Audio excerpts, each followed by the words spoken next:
So welcome to our graduation for our year 11s and 13s.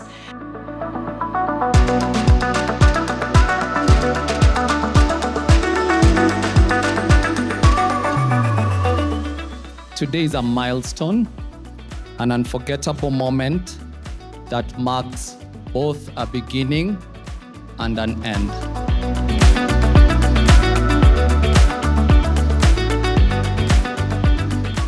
This is the culmination of many years of hard work, determination, sacrifice, late nights, deadlines, perseverance, growth, and perhaps a few moments of asking, will I survive this term? My journey in Crawford has been really spectacular. I've made new friends. I've learned how to adapt within life itself. And my journey has finally come to an end.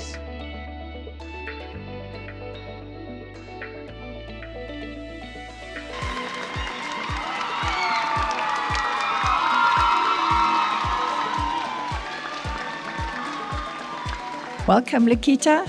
We're happy to see you here. We were looking forward to you joining us. We have a group of students who entered these school gates as students discovering their potential. They now exit the time machine today as a powerful force of progress, innovation, and change.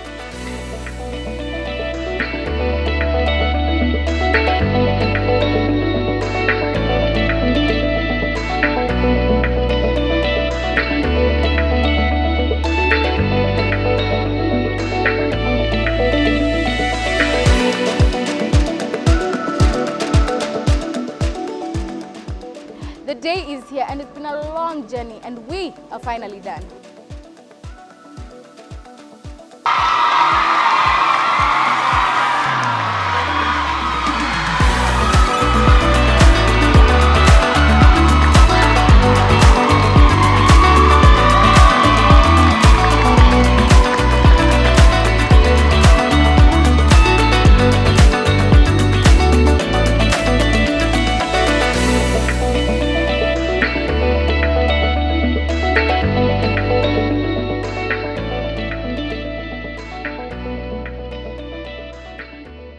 I joined Crawford in year 10 and my experience has been amazing. It's like the best school experience I had ever, honestly. My classmates, amazing, the best people ever. They're so supportive, so loving, and man, they're like people I'm gonna cherish for life.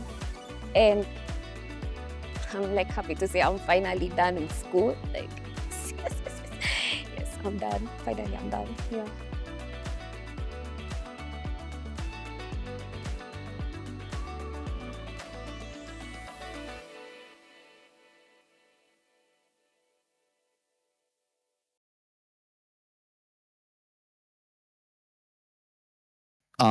We can be upstanding to receive the year 11 class, the IGCSE class of 2026.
I will be your MC.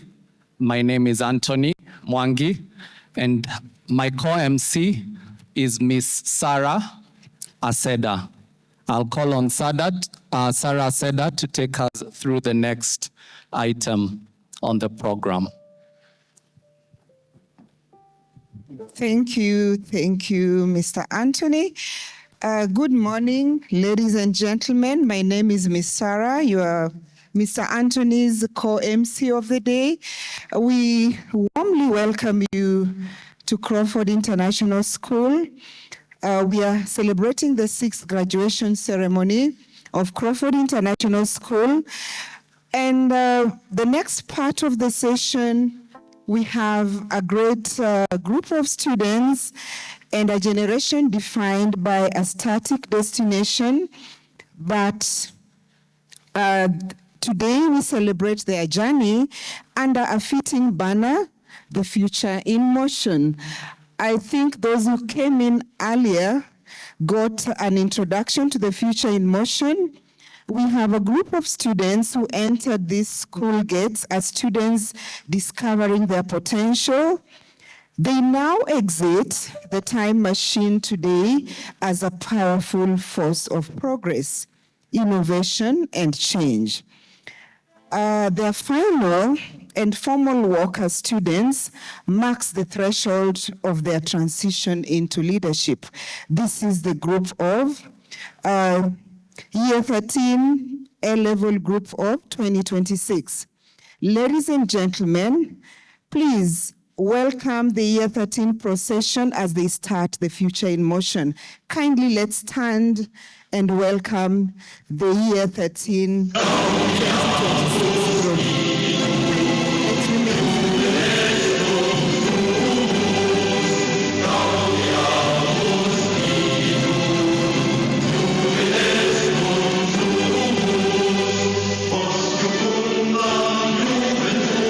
We appreciate them as they walk in. Welcome.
That is how they came in as young children through this gate. Now they live as graduates of 2026. You may kindly take your seats. Thank you very much. Ladies and gentlemen, I'll hand over to my co-host MC to proceed with the next session. Welcome, Mr. Anthony. Thank you very much, Ms. Sarah. Well, that was beautiful.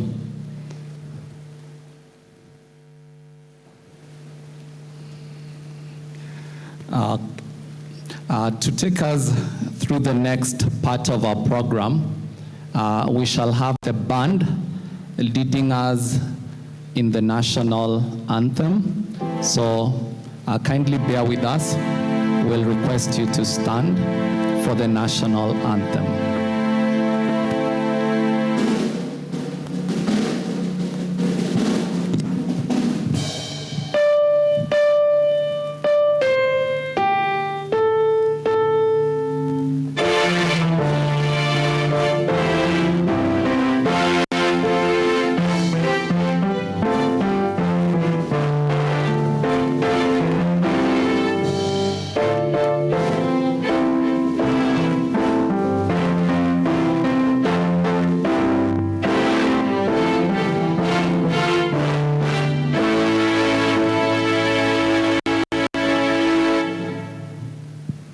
I will call to the stage Ms. Martha Makola to give us the opening prayer.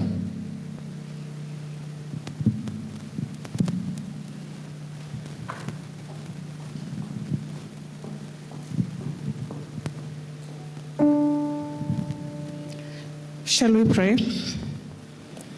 Our Heavenly Father, we thank you for bringing us together on this special day to celebrate the achievements of these graduates. We are grateful for the knowledge, skills, friendships, and experiences they have gained throughout the years of study. We thank you for their parents, guardians, teachers, and all those who have guided, supported, and encouraged them along the way. Bless them for their dedication and sacrifices. As they begin a new chapter in their lives, grant them wisdom to make good decisions, courage to face challenges, and strength to pursue their dreams with integrity and purpose. May they use their talents to make a positive difference in their communities and wherever life leads them. Bless this ceremony and all those who are gathered here today. May this celebration be filled with joy, gratitude, and hope for the future. We commit each and everyone here in your loving care and guidance. In your holy name we pray. Thank you, Martha. We may now have our seats.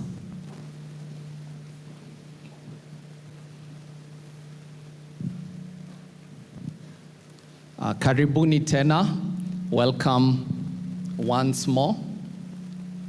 Today is a milestone, an unforgettable moment that marks both a beginning and an end. This is the culmination of many years of hard work, determination, sacrifice, late nights, deadlines, perseverance, growth, and perhaps a few moments of asking, will I survive this term?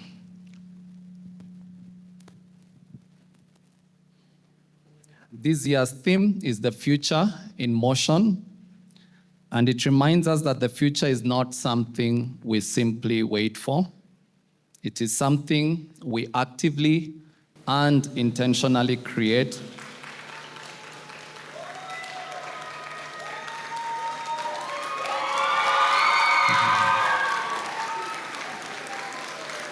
Welcome, Lakita.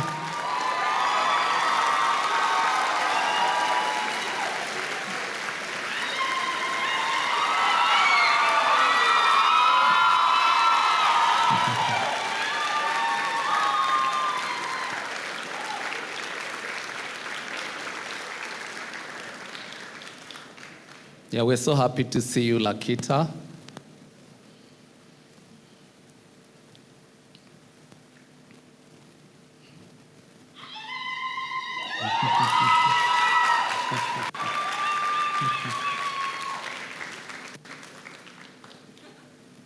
Yeah, we celebrate Lakita.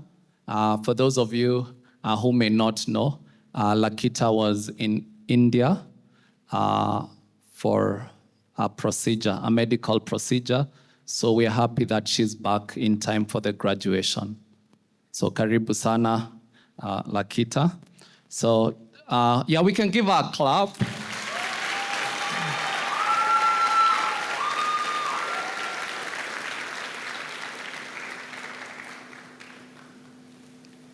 So today we celebrate how far we have come.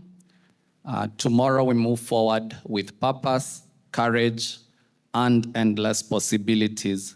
We are stepping into tomorrow with dreams that light the way. Our future is in motion. And we are ready for the day. Together we have grown. Together we shine.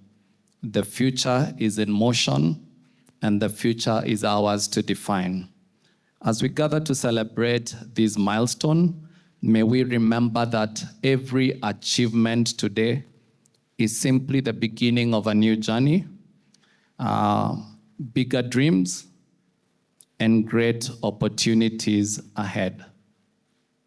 So we are honored to have in our midst distinguished guests. Our guest of honor today is Miss Winnie Rachel, the country director of UNICAF. Miss Rachel, you're welcome. Maybe you can stand and wave.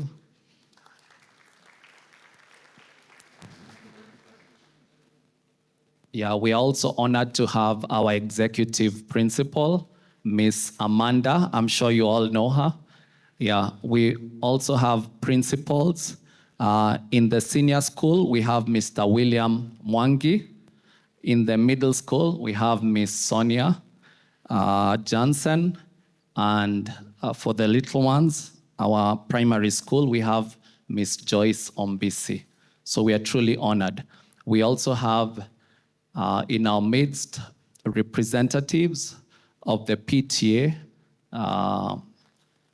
Maybe we can ask you to stand. Any PTA representative? Yeah, you're most welcome.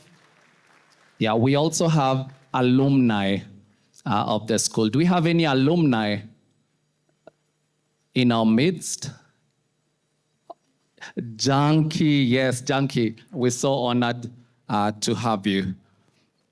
As Maya Angelou once said, your legacy is every life you touch.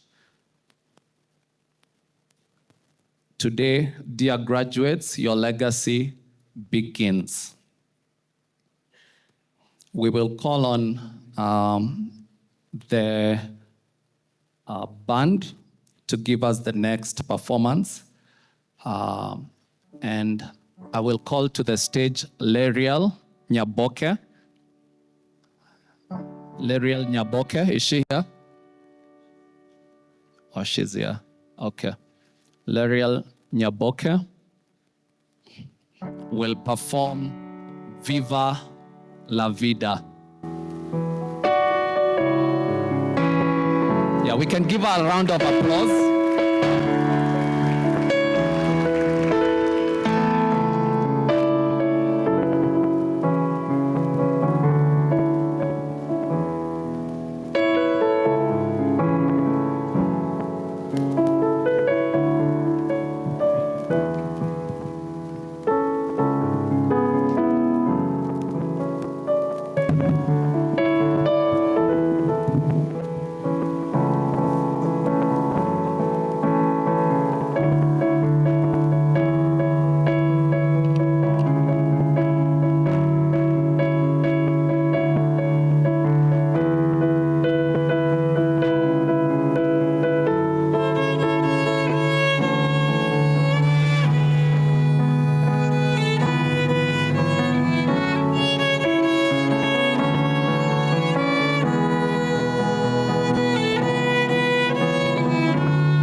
Thank you very much, Laria. We really appreciate your presentation. Next in our program, we need to appreciate our students. And to appreciate them, we are going to get a student representative, that's Ayushi. As you come forward, I would like to share that behind every successful student is a story of sacrifice. There's a story of support from friends, teachers, parents, and other people around the student. There's a story of determination, and that's why we are here to celebrate the graduating class. And we'll have our valedictorian, who is a scholar, Ayushi Rajin Shah. Let's appreciate her as she walks to the stage.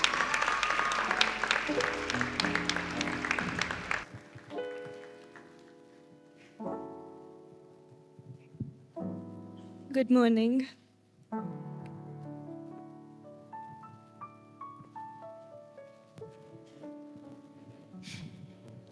Distinguished guests of honor, Miss Winnie Rachel, our executive principal, Miss Amanda Birkenstock, distinguished guests, teachers, respected parents, and my fellow graduates of class 2026, good morning. It is a privilege and profound honor to stand before you today to reflect on a journey that for many of us has passed in the blink of an eye. If 2 years ago someone had told me I would stand here today as a valedictorian, I'd probably not believe them. I joined Crawford 2 years ago, arriving in the middle of a story that everyone had been writing for so many years, like an unexpected character, stepping into a narrative that was already in motion. Unsure of where I would fit or how I would become a part of it. That feeling wasn't foreign to me. I moved Crawford chasing for a better experience, a better life, and ultimately a better me. It was shocking to me how different Crawford was compared to my other schools. I felt alienated at first, comparing my past to my present, constantly biting my tongue, stifling my opinions, just so that I wouldn't be the antagonist in people's narratives. However, I discovered there's room for every single person at Crawford, including me, and that I didn't have to conform. I had to nurture my uniqueness because it had a place here, just like everyone else. I realized that playing a passive character in someone else's script is not a sustainable way to live, and that it was high time that I focused on my own narrative, allowing myself to flourish at Crawford. To anyone here who has felt the need to mute themselves or shrink down just to fit in, let the next chapter be different. We are stepping into a world far bigger than the walls of a high school, a world where there's no room for you to be anyone else other than yourself. As the saying goes, be yourself, everyone else is already taken. As I stand here today, I appreciate the perseverance my peers and I have shown. Reaching this milestone, every person in this graduating class has a story of resilience, chapters filled with pressure, uncertainty, and growth, and a collective dislike for Cambridge exams. When we first began our journey, I'm sure we all believed that success was simply about grades, rankings, university offers, or achievements. And while all those things matter, I think we learned that success is about endurance. It's about showing up even when you're exhausted. It's about continuing even after disappointment. It's about learning to fail without letting failure define you. And at the end of our high school journey, I think we have all discovered a strength within ourselves that we never knew existed. Besides academics, we all made friends or a friend, some of whom we'll cherish for the rest of our lives. I'm looking at you, Lakita. We all agreed that beyond the pursuit for academic excellence, we had our moments of fun, and we had made memories that will last us a lifetime. As we prepare to turn this page and launch ourselves into a new environment, we don't go forward alone. With us, we carry lessons from our families, our teachers, even Mr. William, and our own personal experiences. They say high school builds character. Personally, I think it builds a heavy addiction to caffeine, a deep appreciation for nap time as we had in preschool, and the desire to never hear the word Cambridge again. Again, for IGCSE class, what lies ahead of you requires focus, discipline, and a deep resilience. However, you are a Crawfordian. We are all Crawfordians, and Crawfordians have a hallmark of courage. So press on until it's done. For A-level students, I believe that surviving Cambridge exams has prepared us for what's ahead. And while it may have not felt like that at the time, I think we can all appreciate the process and the lessons that we taught from it, if there were any. Speaking about appreciation, I would like to take some time to acknowledge the fact that I would not be here where I am today without the guidance of my lovely parents, Nisha and Ragin Shah, who had faith in my ability, even in moments that I doubted myself.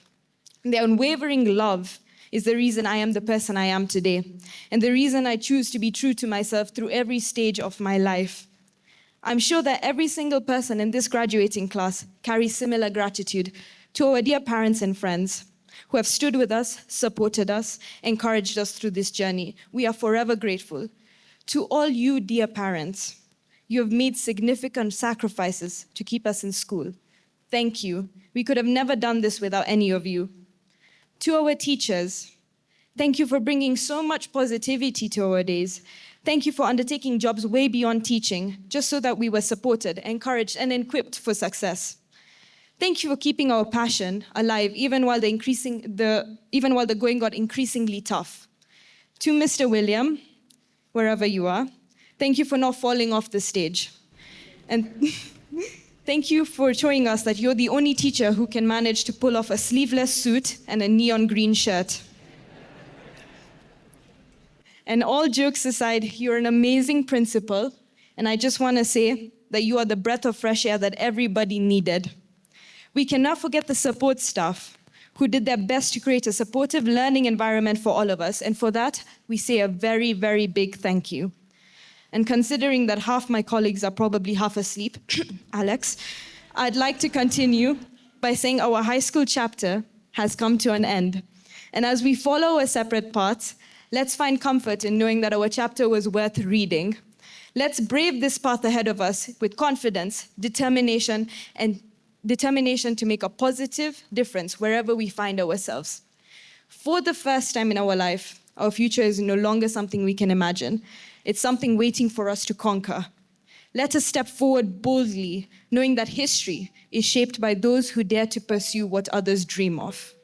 Congratulations, class of 2026. We've made it. The only thing we have to worry about now is taxes. Thank you, and God bless you all.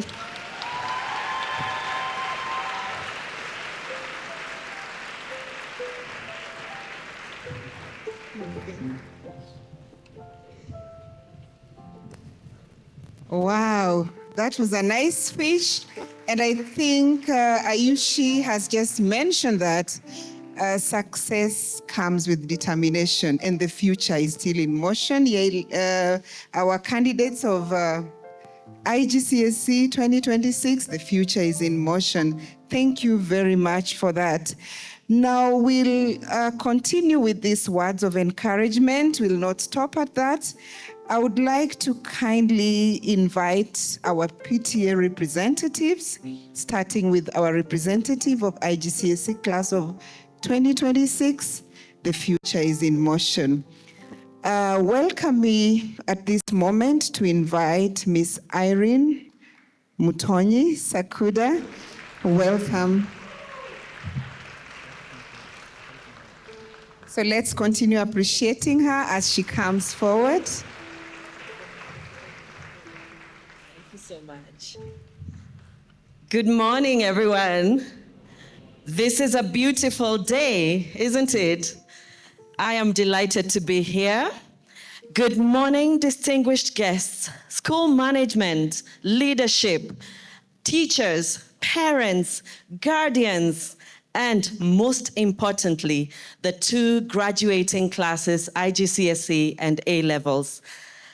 It is a privilege and an honor to join you as we celebrate this important milestone.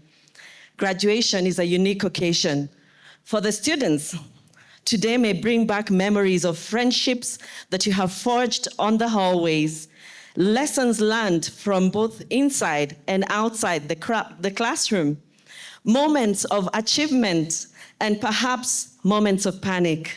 Some of you may remember frantically trying to complete an assignment between classes because you had completely forgotten to do it the night before. Sounds familiar? And hoping above all else that your mom and dad would not find out. And for the parents, today is filled with a different kind of reflection. You remember the school runs, the fees, the encouragement, the prayers, the sacrifices that brought your children to this point. Let's be honest.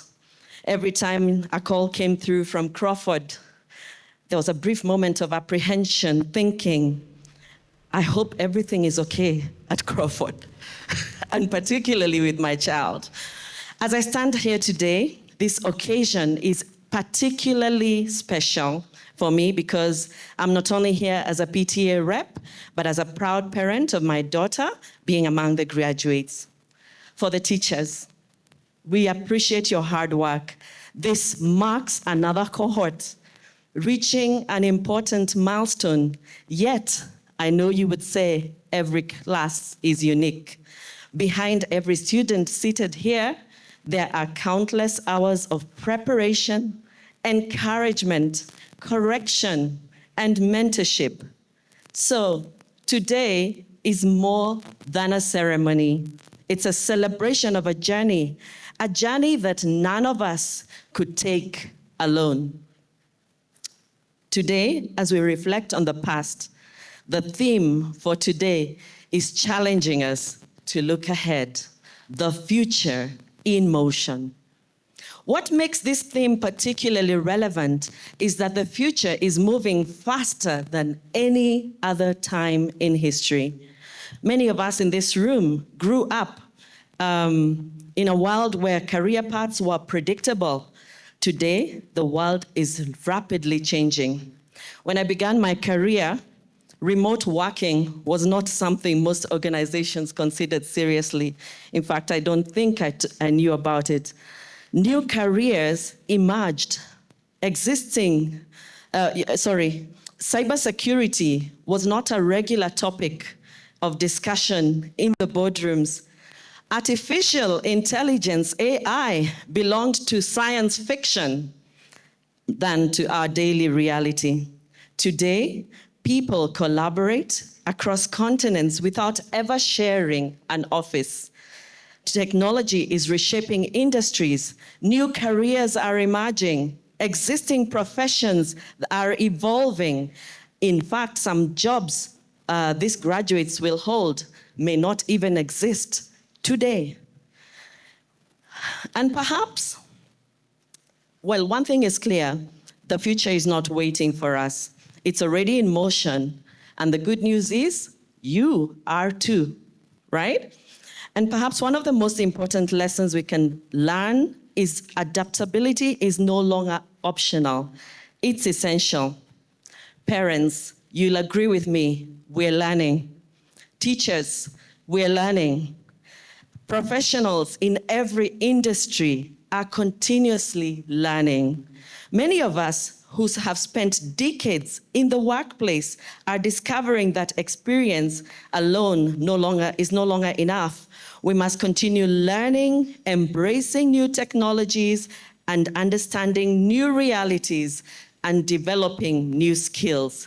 The future is asking something from each one of us: to remain curious, to continue to be teachable. I can't overemphasize that. And to keep learning. I said I can't overemphasize. While many things continue to change, there are some things that should not. Technology will evolve, industries will evolve, jobs will evolve, but character never goes out of style. And this brings me to what I want to leave with you, which is 5 Ps I want to leave with you. The writer of Proverbs gives us this timeless wisdom. Above all else, above all else, guard your heart, for everything you do flows from it. That's Proverbs 4:23. Graduates, as you step out into the next chapter of your lives, some into year 12 and 13, and some into university, decide what you stand for before life tests you on it. Determine your values before you find yourself under pressure to compromise them. There will be moments when you'll be asked to choose between what is easy and what is right. Moments when shortcuts may appear more rewarding than integrity. These moments, your character will far matter more than your talent.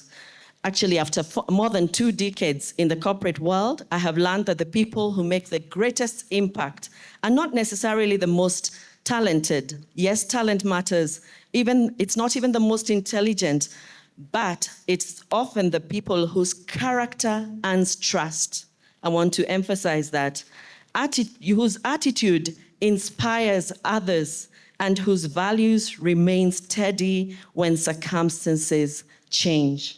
As I reflect on my own journey, there are additional lessons that I'd like to leave with you today, which brings me to the second P, perspective. Choose your perspective carefully, especially in this world, in this generation where information is endless. Life will not always go as planned. There will be disappointments, setbacks, moments where things simply don't make sense. Yet I have learned that we often have a choice on how we respond. Over the years, I have learned that I need to see the glass half full. I know it's not new to you, but I want to re-emphasize, not because life has always been easy, but because optimism creates possibilities, something that pessimism will never see. The third P, people. Respect people, every person. One of the greatest privileges of my career has been meeting people from different backgrounds and walks of life. And if there's one thing I have learned, it's that every person has value. Every person has something to teach us. Never judge anyone based on their worth, their title, their position, their appearance. The person you overlook may hold a perspective that will change your life tomorrow. So, what's the fourth P? Purpose. A meaningful life is not measured by what you achieve, but by the positive impact you bring. What does that mean? Use your talents to change the world. Use your intelligence to change the world. Some of the most rewarding moments in my life have come from encouraging someone who is struggling, mentoring someone who needs guidance, helping someone discover their potential, supporting a cause like Lakita's, and seeing her right in, having come back from a treatment. So fulfilling. And simply just being present when another person needs support. In a world that often encourages us to focus on ourselves and we choose instead to be a positive influence. And I want you to be deliberate about it, be distinguished about it. And I would also encourage you to be a source of encouragement, the voice of reason. Be willing to stand for what is right, even when it's not popular. Do not follow the crowd, and do not become so busy building a life that you forget to appreciate the simple, pleasant moments. Take time to listen. Take time to notice people. Take time to smile. You never know what your smile will do to that other person who may be going through a very difficult time. The smile you offer, the kindness you show, or the encouragement you give becomes someone else's reminder that there is hope beyond whatever challenge they're facing. As you embrace innovation, fresh thinking, which is quite intense in your generation, and new possibilities, I want to leave you with one final thought, which takes me to the last P, parents. And I want to state this broadly, because parents could actually refer to guardians. It could refer to that mentor who's been guiding you along the way. While every generation has something new to teach, every generation also has wisdom to share. Your parents and teachers may not always understand every new technology, trend, or platform that shapes your world, but they have lived through challenges, disappointments, successes, and lessons learned that can help you guide your journey. It's no wonder that Apostle Paul, if I could reference the Bible, says, honor your father and mother, which is the first commandment with the promise. Not because parents are perfect, not because they have all the answers all the time, but because there is wisdom in learning from those who have traveled ahead of us. The future may belong to your generation, and in fact it does, but you do not have to navigate it alone. So graduates, as you step out into the future, which is very much in motion, move forward with curiosity, move forward with courage, move forward with humility, move forward with integrity. Guard your heart. Honor those who have helped you shape the journey. Never stop learning, and never underestimate your ability to make a positive difference in the lives of others. May you not only build successful careers, but meaningful lives. May you not only achieve great things, but become people of great character. So, a quick recap as I close. As you step into the future that is, again, very much in motion, remember the 5 Ps. Principles, let your values guide you. Perspective, choose hope over discouragement. People, treat everyone with dignity and respect.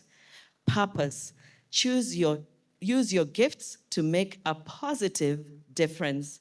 And parents, honor those who have helped you shape your journey. If you hold on to these 5 things, you will be well equipped, not only for a successful future, but a meaningful one. I want to take a moment to give a special shout out to Lakita. I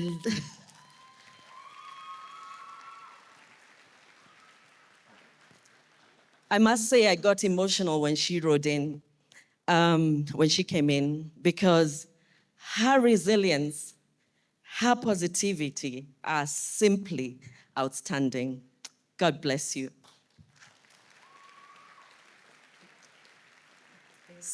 So finally, congratulations, class of 2026. Your future is in motion. May you confidently move in it, anchored in God, and always remember, you are God's masterpiece. Thank you, and God bless you all. So much. Thank you, our PTA representative of IGCSE class of 2026.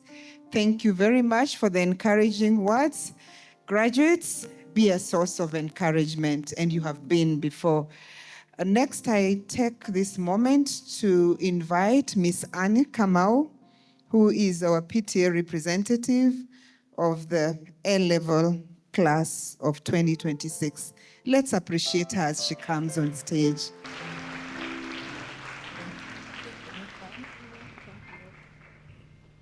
Hi. You don't speak after such orators. However, I am here. Good morning, everyone. to the principal, distinguished guests, teachers and staff, thank you for this privilege and moment. To the parents and guardians, we see you, we honor you, and thank you. To the, some of you are still wondering how your babies became adults. Are you? Are you? And to the class of 2026, the reason we are gathered here, congratulations. I'll start with just saying class of 2026, for the past 13 years, you have always been told, do this. You've been told where to sit, where to stand, what to study, what to wear, and some of you still managed to get it wrong this morning. I'll not name names. The universe sees us all, and so does your homeroom tutor, right? But today, the bell rings for the last time, and nobody on earth tells you what comes next.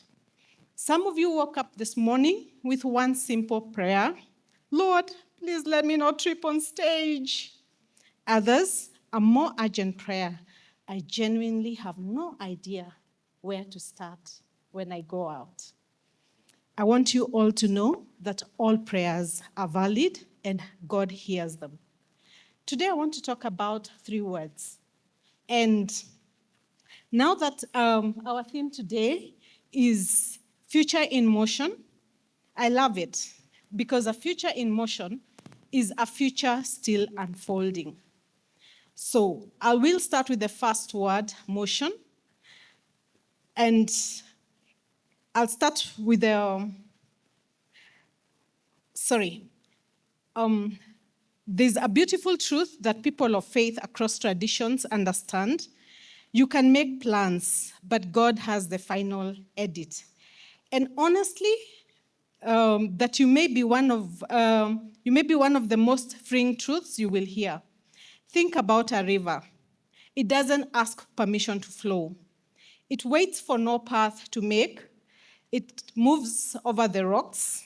It moves around obstacles, through valleys, sometimes underground where nobody can see it, and it always moves forward. Starting today, you've got to move forward. Some of you know exactly where you're headed. Universities, you've done the applications, the courses you have chosen, and for some, to some supermoms here, the suitcase is already half packed and with snacks on the side pocket, right? Others are sitting here with a certificate on one hand. You will be having your certificate soon. And with a robe, not quite understanding how you're even going to return it. And the Wi-Fi of life feeling completely unstable. To you especially, I need you to hear this. Not knowing is not the same as not going anywhere. Some of the greatest journeys in human history began with someone who had no map, but just a direction, a little courage, and a deep sense that they were meant to be somewhere doing something. You are in good company. The river still moves. The second word is direction. Here is something no one prints on a graduation banner because it does not photograph well. Your first step in school does not have to be your finest step.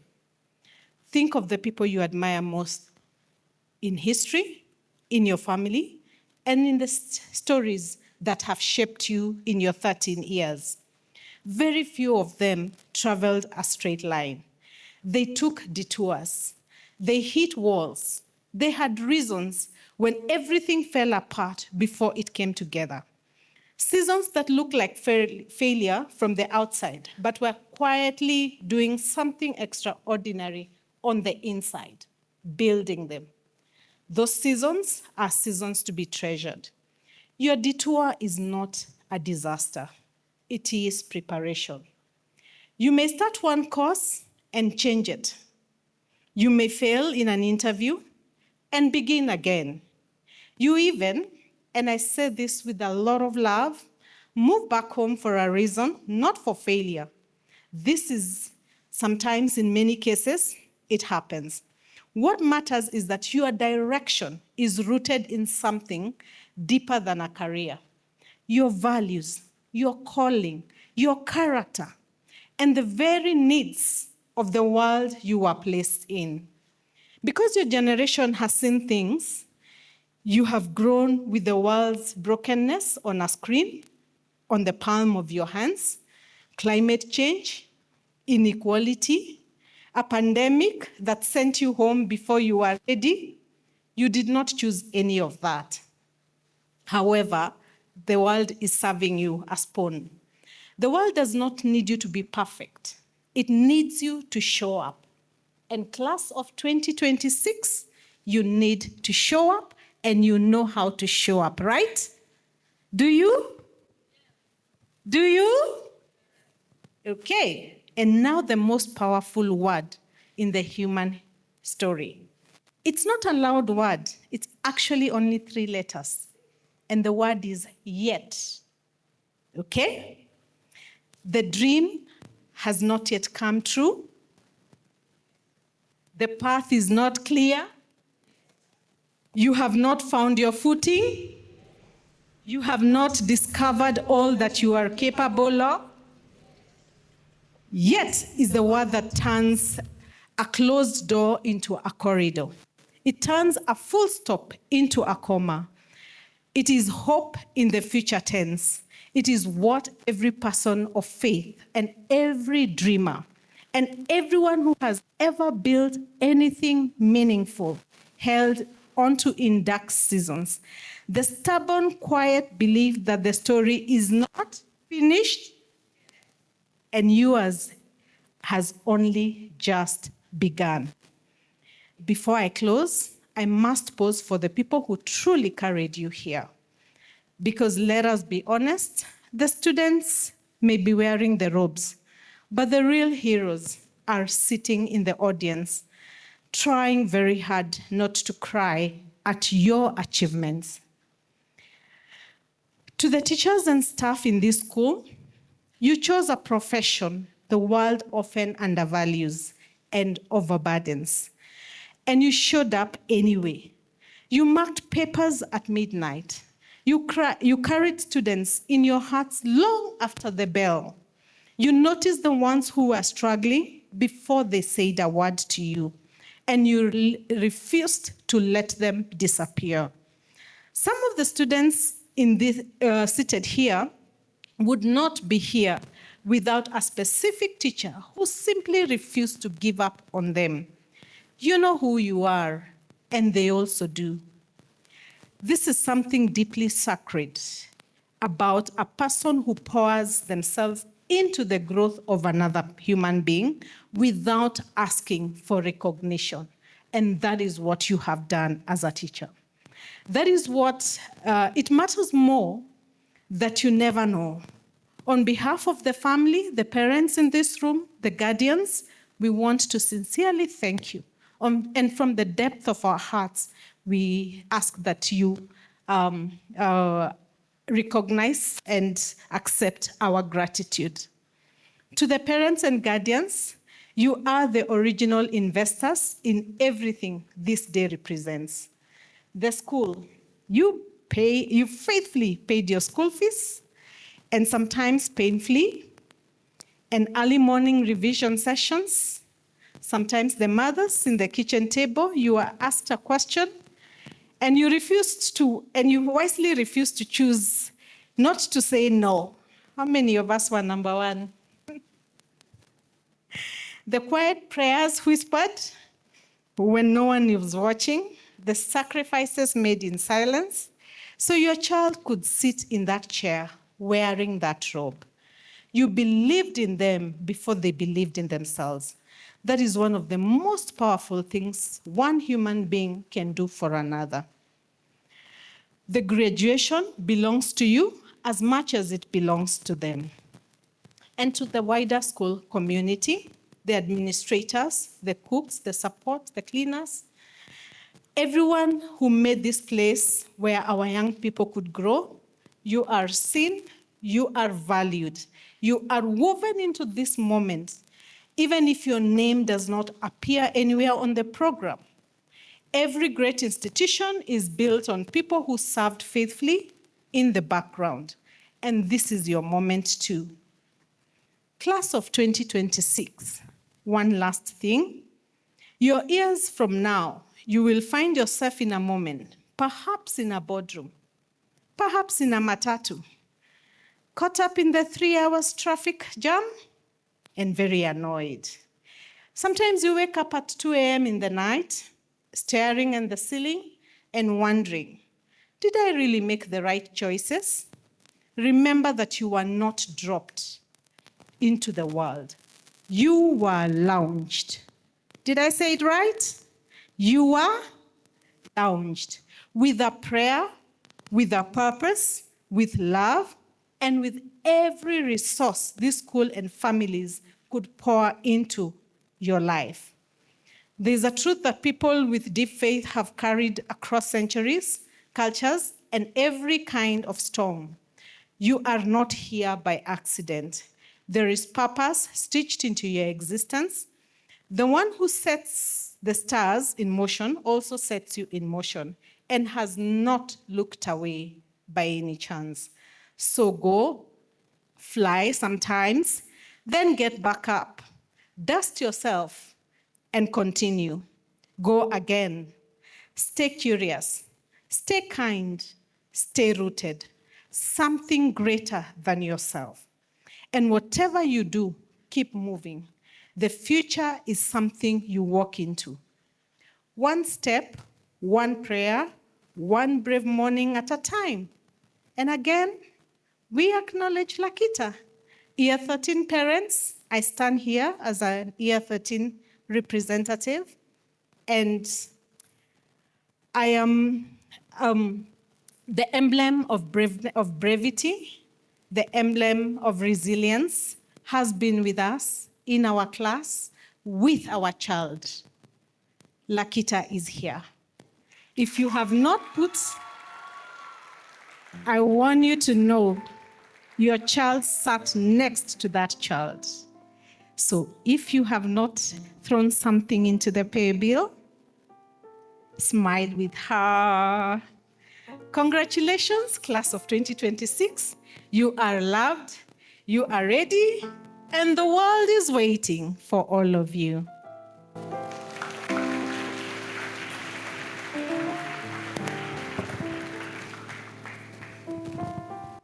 We can give a round of applause.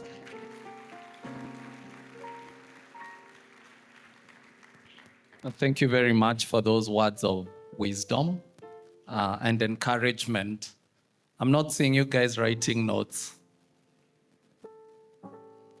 You should have written notes, but it's okay. So next in our program, we shall have a presentation from Aaron Mukabi. Aaron Mukabi, count on me.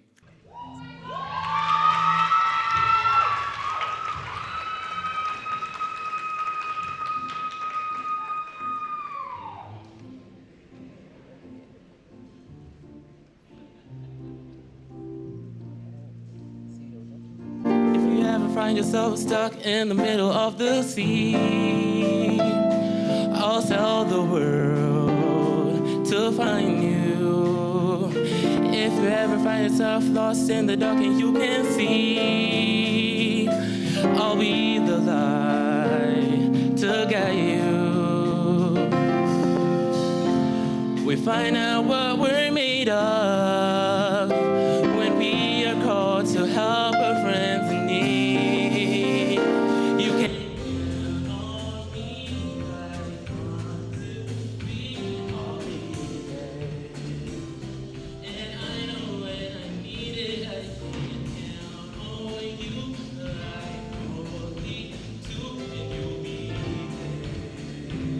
Is that what friends are supposed to do? Oh yeah.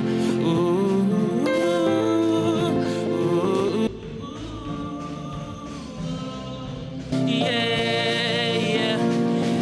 tossing and you're turning and you just can't fall asleep, I'll sing a song beside you. If you ever forget how much you really mean to me, I'll be here, remind you. You find out what we're made of when we are called to help our friends in need. You can count on me, like 1, 2, 3, and I'll be there.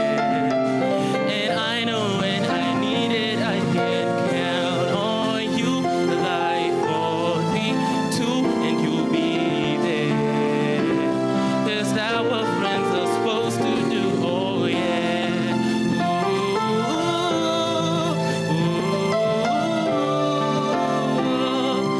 Yeah. You always have my shoulder when you cry. I'll never let go, never say goodbye. You can count on me, like 1, 2, 3, and I'll be there. And I know when I need it, I can count on you, like 4, 3, 2, and you'll be there. 'Cause that's what friends are supposed to do. Oh yeah.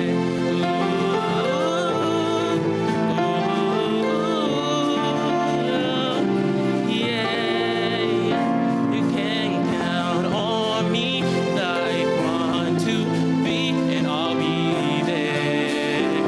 'Cause that's what friends are supposed to do. Oh yeah. Oh yeah. Oh yeah. You can count on me, 'cause I can count on you.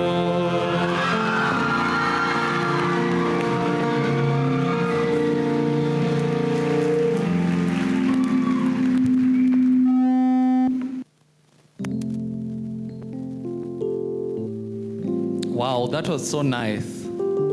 I wish I could sing like that. Welcome, Miss Amanda.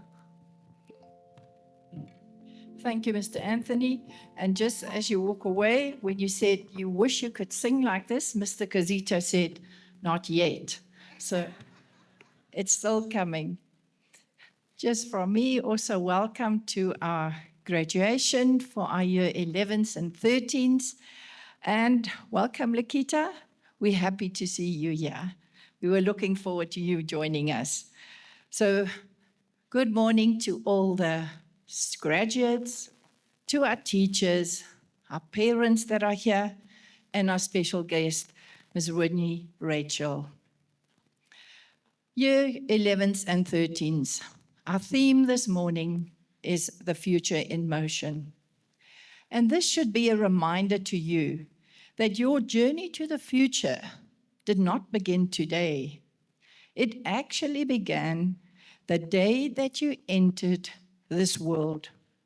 And with every lesson learned, every challenge that you faced, and every achievement earned, your future has continued to move forward. Today is not just simply about finishing exams for the year 11s or completing your school career for our year 13s. It is about recognizing that you are now stepping into new opportunities, new responsibilities, and also new possibilities. Your future is already taking shape, and each one of you has the ability to influence where your journey leads. There's a quote by Abraham Lincoln that says, "The best way to predict your future is to create it." And during your time here, that is exactly what you've been doing, creating your own future, one step at a time. Over the years, this school has become more than just a place of learning. It has been a place of growth, of discovery, and of connection. It is where friendships were formed, friendships that started in the classroom, on the sports field, during club meetings, and in those moments between lessons that somehow become most memorable, because that's usually when you get up to mischief. All of you have represented the school with pride on the sports field, cultural activities, and in academic competitions, and through the many clubs you have that brought your passions to life. You have laughed together, you have supported each other, and created these memories that will stay for you long after today. Graduates, as you move into the next chapter of your lives, you will face pressure and challenges. But pressure is not something to fear. It is a privilege. It is a sign that opportunities is ahead and that you are capable of achieving more than you realize. Let that pressure motivate you to grow, improve, and also reach your goals. Year 11s, you have just completed your IGCSE exams. This is a significant milestone and one that you should feel proud of. However, I want to remind you that this is not the end of your journey. It is the beginning of the final stages of your school career. And we do expect you back in school next Monday to start your A-levels. To our teachers, thank you for your dedication, your patience, and your encouragement. You have guided and you have inspired these young minds and helped shape them not just for academic success, but also their characters. To parents, every guest speaker have mentioned the parents and the important role of our parents. Parents, your role is very important. Your support, it's often quiet, sometimes unseen. It has been the foundation upon which these young individuals have built their success. The early mornings, the encouragement, the sacrifices, they have not gone unnoticed. Today is your celebration too. So let's give our parents a good round of applause to say thank you. And then I want to move back to our graduates. The future is yours. It is moving, but so are you. The future is not waiting for you to be ready. It is already, you have everything that you need to move with it. As you leave or move into your next phase of your education, carry with you the values that you have learned here. The resilience, the integrity, the kindness, and the determination. Never forget who you are and where you come from. And remember, this will always be your home. We look forward to the day that you walk through those glass doors again to share your success stories and to inspire future generations. Congratulations. We are all proud of you. We believe in you, and we wish you every success in the years ahead. Thank you, and may your journey be extraordinary. Your Crawford family will dearly miss you. Thank you.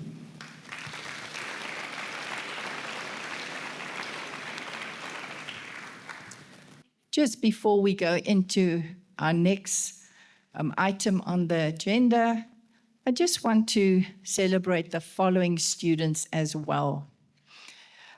There were 3 outstanding students whose academic excellence has brought honor not only to themselves, but to their families and also Crawford International School and Kenya as a whole. Last year, during the Cambridge examination session, 3 of our students achieved exceptional results and were recognized as the top achievers in Kenya. Firstly, Matthew Kanjama. Matthew is not with us today. He's already started his university, but he was our top achiever at A level for year 13 in 2025. He achieved the highest result in psychology. Matthew's already begun the next stage of his journey at university, but we just would like to congratulate him in his absence. Then these 2 students are still with us. Ivana, Nora, Nono. So Ivana, just stand up, turn to the group.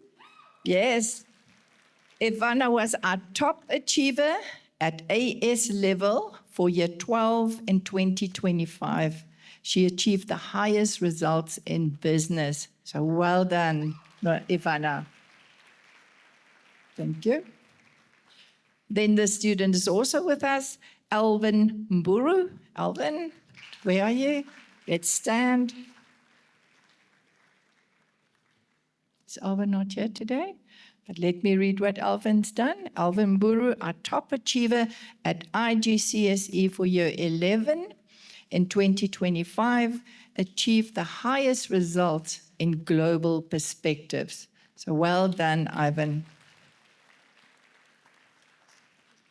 So these achievements are a testament to their hard work, their dedication, perseverance, and commitment to excellence. They have set a standard for future generations at Crawford.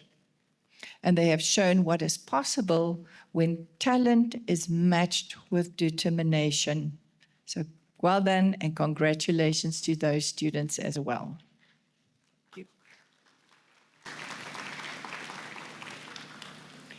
I think we are unveiling the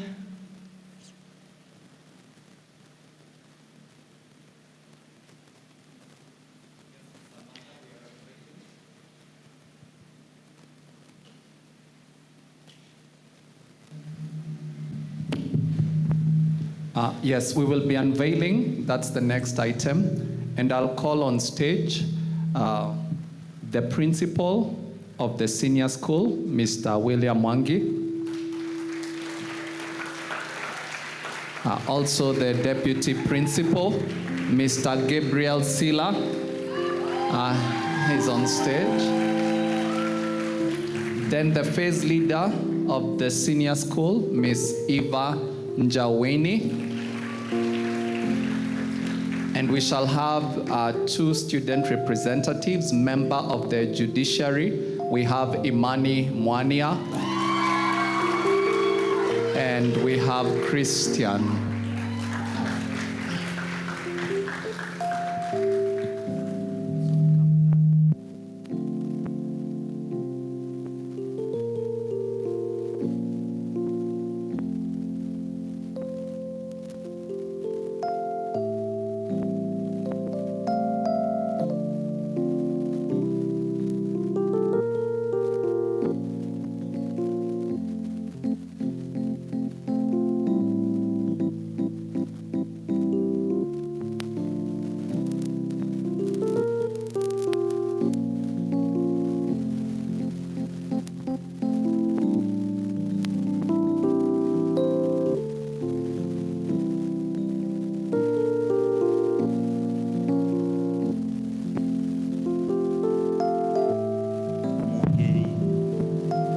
Ladies and gentlemen, every year we unveil the class to join the alumni.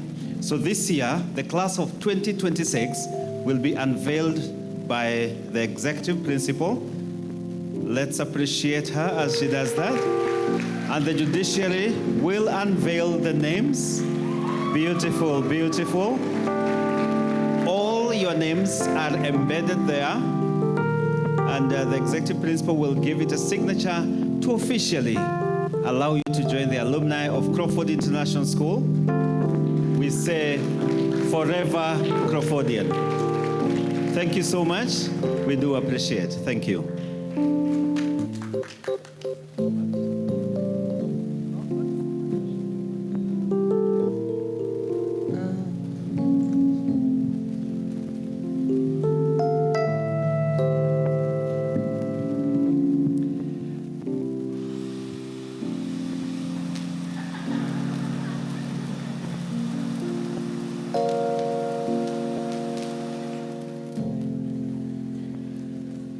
Even our equipment is happy today. I quickly want to introduce our guest speaker, very special guest today, Ms. Winnie Rachel. And we are honored to welcome Ms. Winnie Rachel, a distinguished educational leader, an advocate for accessible higher education, and a passionate champion of lifelong learning across Africa. Ms. Winnie Rachel serves as the country's manager for UNICEF, Kenya, where she leads initiatives aimed at expanding access to internationally recognized university education through scholarships, flexible online learning, and strategic partnerships with institutions, organizations, and employers. Under her leadership, UNICEF has strengthened in its presence in Kenya by creating pathways for students and professionals to pursue undergraduate, postgraduate, and doctoral studies with leading partner universities in the UK and Africa. As a respected voice in the education sector, Ms. Rachel has represented UNICEF at numerous regional and international educational forums, where she has spoken on the future of education, digital learning, skills development, and the importance of making quality higher education accessible and affordable for all. Beyond her professional role, she's deeply committed to empowering young people, women, and working professionals through education. Her work has contributed to scholarship opportunities, capacity building partnerships, and community initiatives that have transformed the lives of thousands of learners across Africa. In recognition of her outstanding contribution to education and leadership, she was recently honored during International Women's Day celebrations in Kenya. Throughout her career, Ms. Rachel has championed the belief that education is one of the most powerful tools for social and economic transformation. Her message consistently encourages young people to embrace lifelong learning, resilience, innovation, and global opportunities in an increasing interconnected world. Today, she joins us to share her insights on higher education opportunities, scholarships, emerging careers pathways, and how students can position themselves for success in a rapidly changing global landscape. Welcome, Ms. Winnie. It's my honor to welcome you on stage.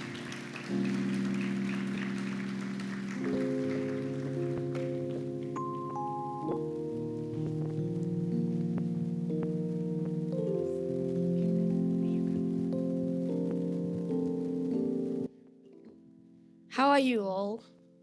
How are you? I can see the parents smiling, but I can see the graduates a bit, they're not sure. I'm not going to speak to parents now. How many of you know I show speed? The parents are not seeing, they're not seeing. Forget they're seeing. How many of you know Aisha Speed? I want the hands high up. How many of you know Aisha Speed? All right, thank you. So let me give you a story. I am a mom of 3. I have a son who is 13 years old and a daughter who is 10. So one day I wake up and Aisha Speed stories on the internet. And I'm excited. I'm going home. And I'm telling my son, come, let me share with you something. You know, Aisha Speed is this guy who does this. And he's like, looking at me like he's shocked. I'm like, what is it? Do you know this guy? He's like, yeah, I know that guy. And he gives me an entire 10-page thesis of who Aisha Speed is. Stay with me. There's somewhere I'm getting with that story. And I'm wondering, how did he get to know about all that? I've never seen him watch Aisha Speed. I never see him talking about him. He has never discussed that with me. And I'm really, really confused. But you know what? At the end of the day, I realized that our children know way too much in this generation. We may assume it. We may not want to, come up with that reality. But the truth is, the world is moving so fast. And that is motion. Aisha Speed is motion and speed, right? It's all about motion and speed. When I was seated there, I saw some very young little girls passing through that. How many saw that? Quite exciting, right? And then the adults were coming from this space. And that speaks to the theme of the day, the future in motion. And that is how life changes in a glimpse. Today you are a child, tomorrow you are an adult. And thanks to the student representative, she said they are getting ready to pay for taxes. Allow me to stand on the protocols. The people who seated here have worked so much to be on those protocols, so I cannot assume them. The executive principal, Mrs. Amanda Birkenstock, the board, the PTA, alumni class of 2025, school leadership, our exceptional teachers, the guardians, distinguished guests, and most importantly, the graduating class of 2026. What a privilege it is to stand before you today. I want to start by posing a question to you, the graduates. And it's sort of a rhetoric question that may not need an immediate answer, but I would like you to contemplate on it. Where would you be in the next 10 years from now? Let that sink. Would you be running a business? Would you be developing a lifelong technology? Would you be practicing medicine? Would you be arguing a court case? Would you be teaching the next generation? Would you be the president of Kenya, South Africa, the world? Obama came from Kenya, so it is possible. Contrary to what many people believe, the future is not a destination. When I saw this particular topic, I was very excited. I really don't know who came up with this topic, but they need to be awarded a special award. Who? William, as always, a champ. I saw this topic. I was very excited. The reason why I was excited is because most of us think that the future is a place. It is not a place. And the kids who passed by this summarized my speech with a very beautiful example. If they did not leave from that space to walk into that, they wouldn't have come out of this place. I have never met Lakita. If she did not leave her bed today to get onto that wheelchair, to step into this room, we won't be having her here. And you could see the excitement that everyone had because she won by defeating fear, by defeating failure and just dreaming big. Congratulations, Lakita.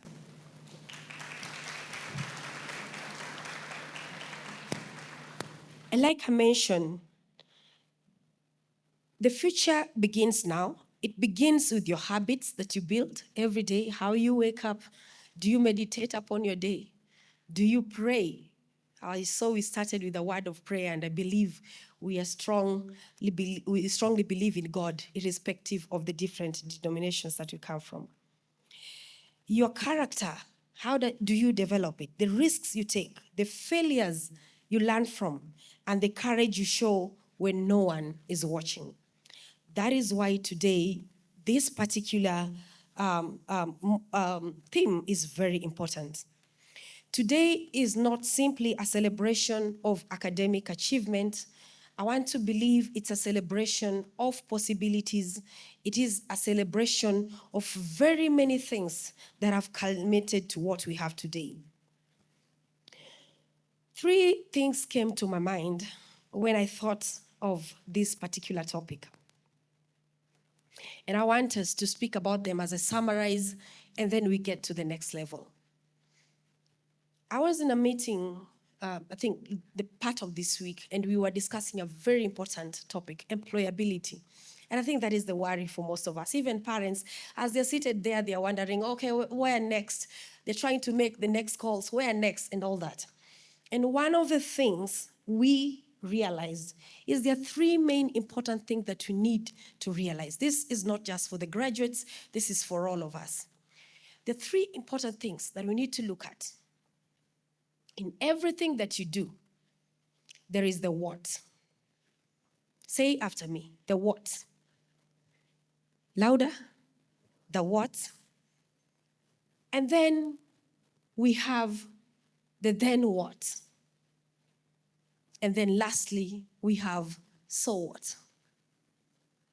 If we get to piece that all together today, then we will be able to understand where we need to go starting today. The what talks about the future. And like I said, many people think the future is a destination, a place we eventually arrive. But the truth is that the future is not a place, it's a process. It is constantly moving, it is changing. It is you evolving every morning. Technology is transforming industries. Artificial intelligence is changing how we work. And this generation seated here, they do not want to listen about 8 to 5 jobs. Get used to it. All right? That is their world, and it is valid. New careers are emerging, and I love the speakers that came before me who spoke about this in details. Teachers, the students that are seated in this class, will hold jobs that have not yet been curated. If you go into the internet today and check the kinds of jobs that are available in the US, in the UK, you will laugh. But trust me, they are earning 3-4 times your salary. And that is the reality. Global challenges such as climate change, inequality, and economic uncertainty require very fresh thinking and innovative solutions. The future is not waiting for you somewhere ahead, it is already here with you. And whether you choose to become doctors, engineers, entrepreneurs, artists, that guy did an amazing job, right? Over there. But you might find he's really struggling to explain that to the parents. I want to become the best world musician. No. You need to become a doctor. It's a very serious conversation.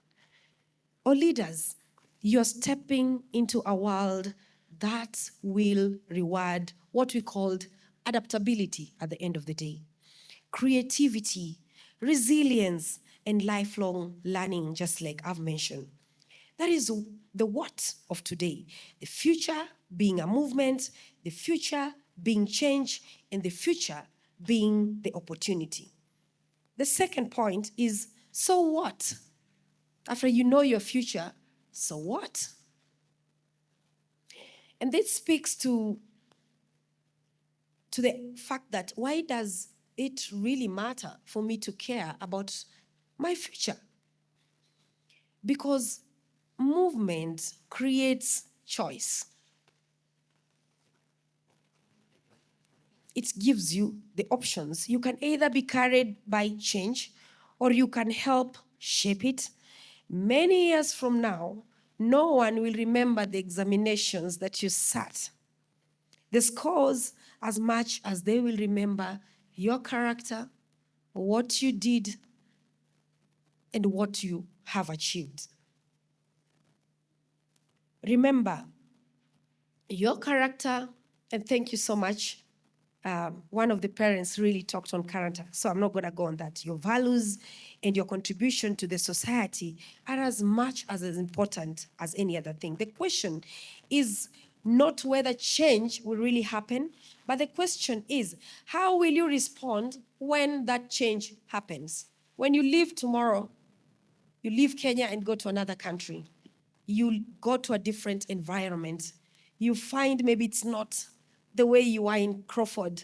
It's no longer the Crawfordians' environment. How do you adapt to such changes?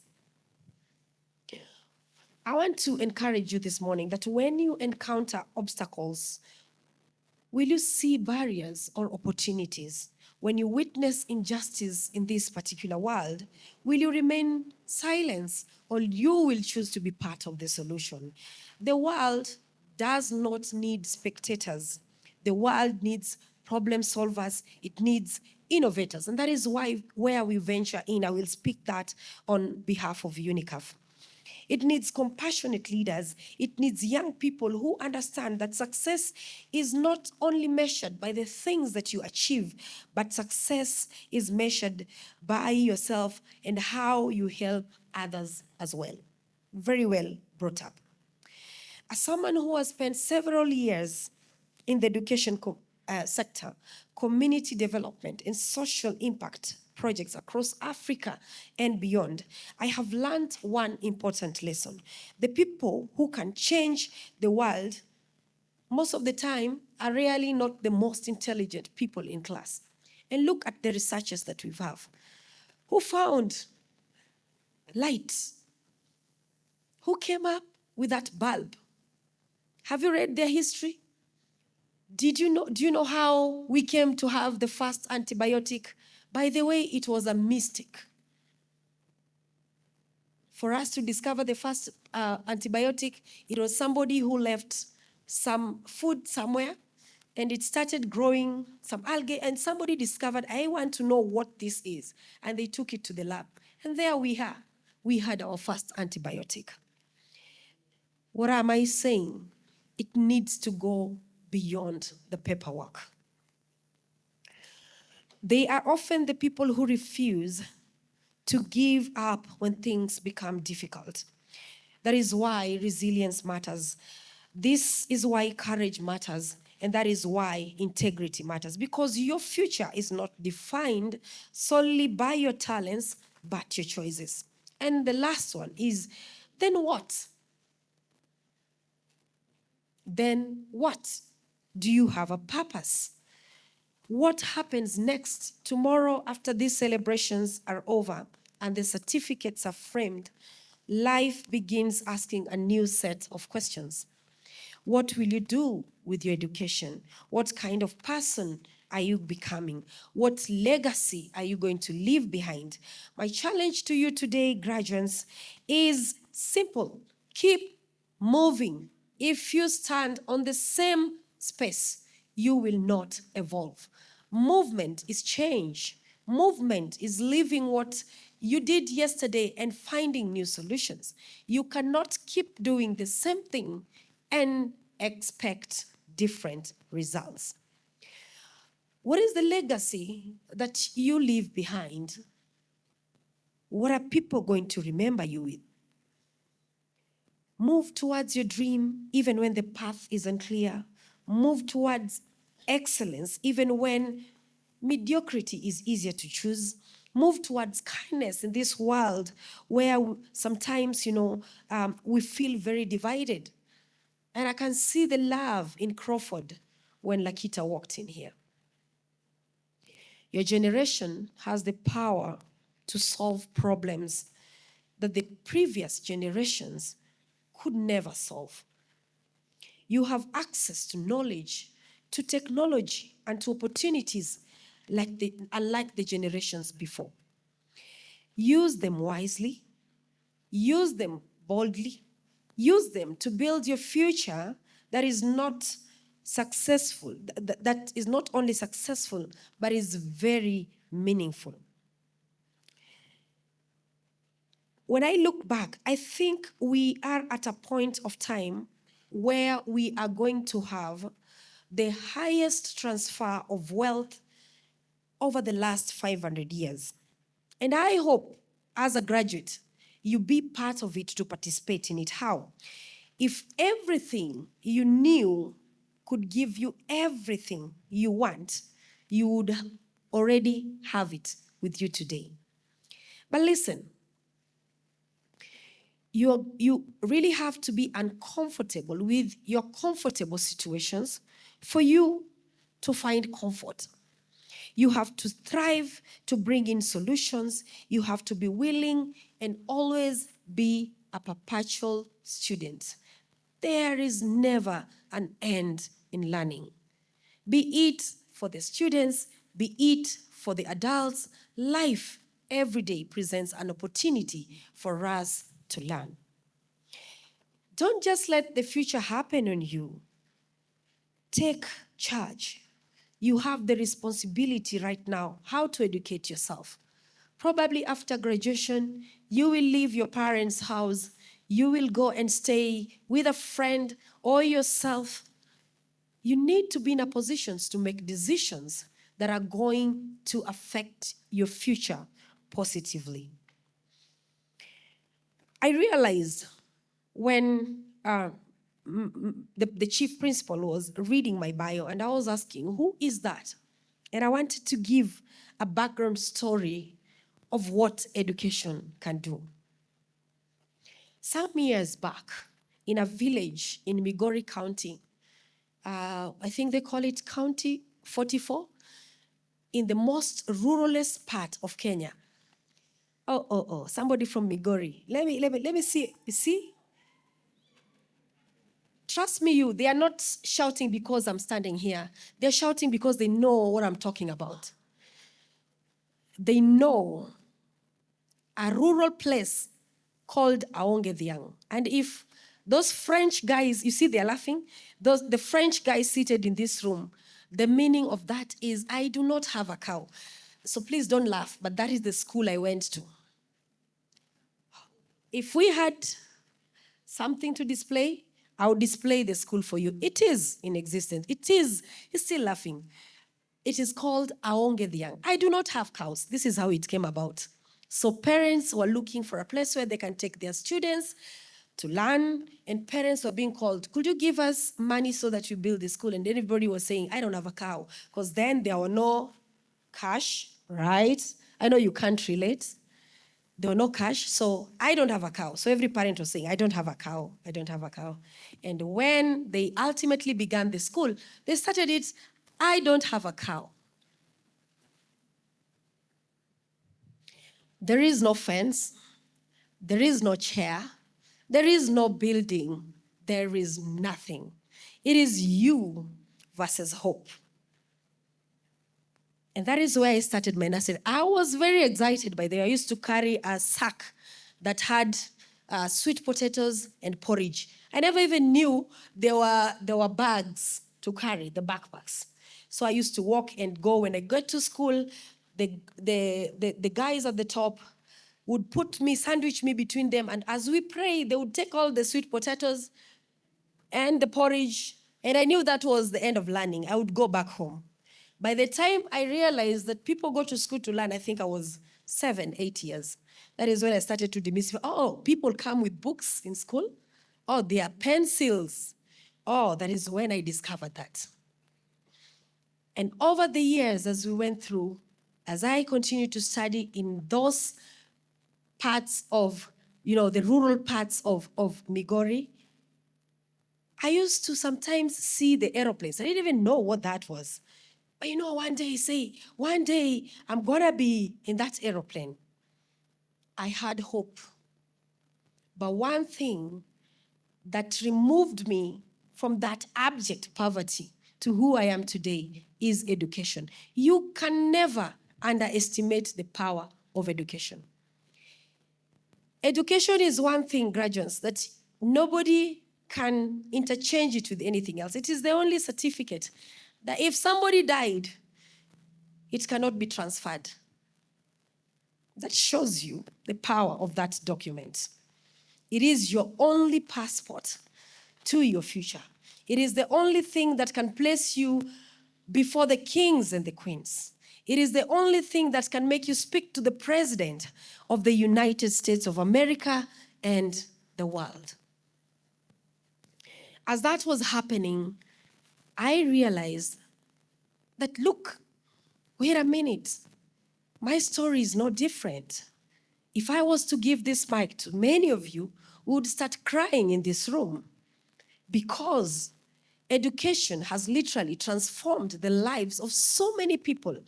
Today, the graduates sitting here are sitting in a marigold of opportunities. These parents spend sleepless nights thinking, by the way, they say, the only person that loves you much is your parents. Let that sink. That is the only person who means everything, the best for you. You might fight, you might not agree with what they say, but trust me, when the rubber meets the road, these are your falling pack. We can never underestimate the power of education. From rising and finishing my primary school, going to high school, I did my first undergraduate. I went ahead, did my MSc in industrial psychology. I have attained an MBA again, and in a year or so, I'll be graduating with my PhD from a university in Switzerland.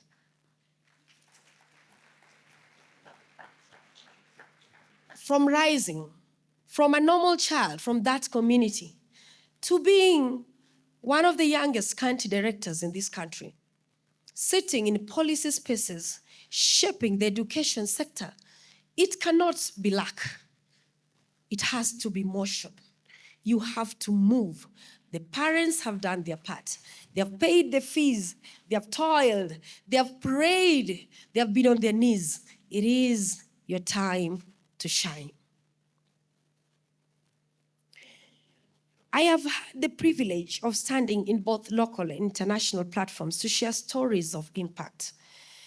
For Crawford, though, through Mr. William, and the esteemed management, to see that these graduates are worth being in the spaces we are today.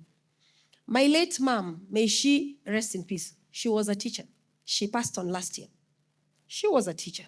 One thing that she said is teaching is a calling. Whatever you do to somebody's child will come back to you. People look back, look at the children whose parents are teachers. Look at their careers. You have your answers. You will have your answers. And so today, I want to take this chance to applaud all the teachers. Your work, thank you. Your work may not sometimes feel rewarding because through you, you produce the presidents of this world. Through you, you produce the best surgeons in the world. Through you, the world has known what is it to hope against hope. But most of the time, we tend to forget our teachers. And I want to applaud Crawford, Mrs. Amanda, the chief principal, and the management.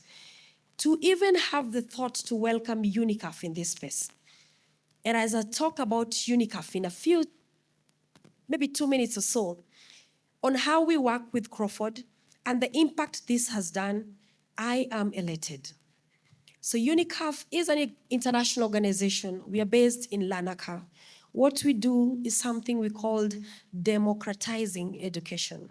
When you talk about democratizing education, it means access, affordability, flexibility. SDG 4 talks about quality education. Education should be a right. Is it a right today in Kenya? Is it a right in the world? It is still remaining as a privilege every day. And so, even as we speak about that, UNICAF came into space to fundraise for scholarships for students and parents and people who are still in these professional spaces to be able to gain a chance to learn. The courses that have been brought forward are online. Parents from Crawford, I don't know if this update is with management, but last year when you brought us in, we have, I think, 6 parents from this school who are beneficiary of the UNICAF scholarship. So it's not about the student. We said the future is in motion. And as we talk about our students and ourselves, how do we build ourselves beyond what we have today? Tomorrow, when people are asking you, where is your certification so that you get a promotion, you have none.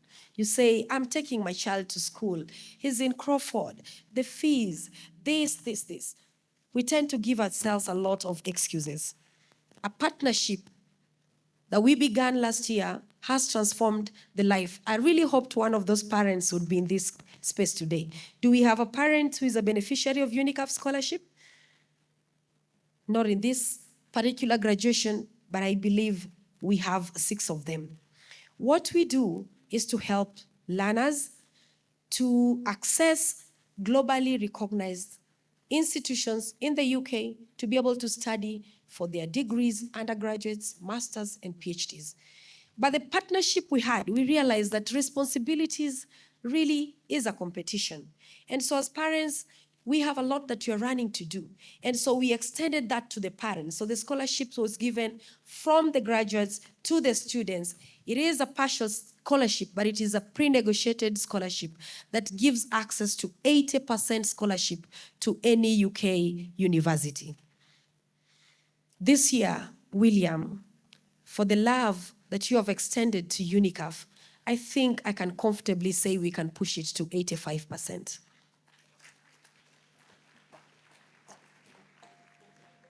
One of my favorite quotes is by Charles Darwin. It is not the strongest of the species that survive, nor the most intelligent, but the most adaptable to change. Are there any intelligent people in this room? May I have by show of hands? You're not even sure. Oh my. Do we have intelligent people in this room? Yes, but I have some bad news to you. It is not intelligence only that will take you to the next level. Do we have people who go to the gym, who lift weights, and you can put the 100 kg on your back like yesterday? Do we have them? No one is working out today, but I see you posting your gym.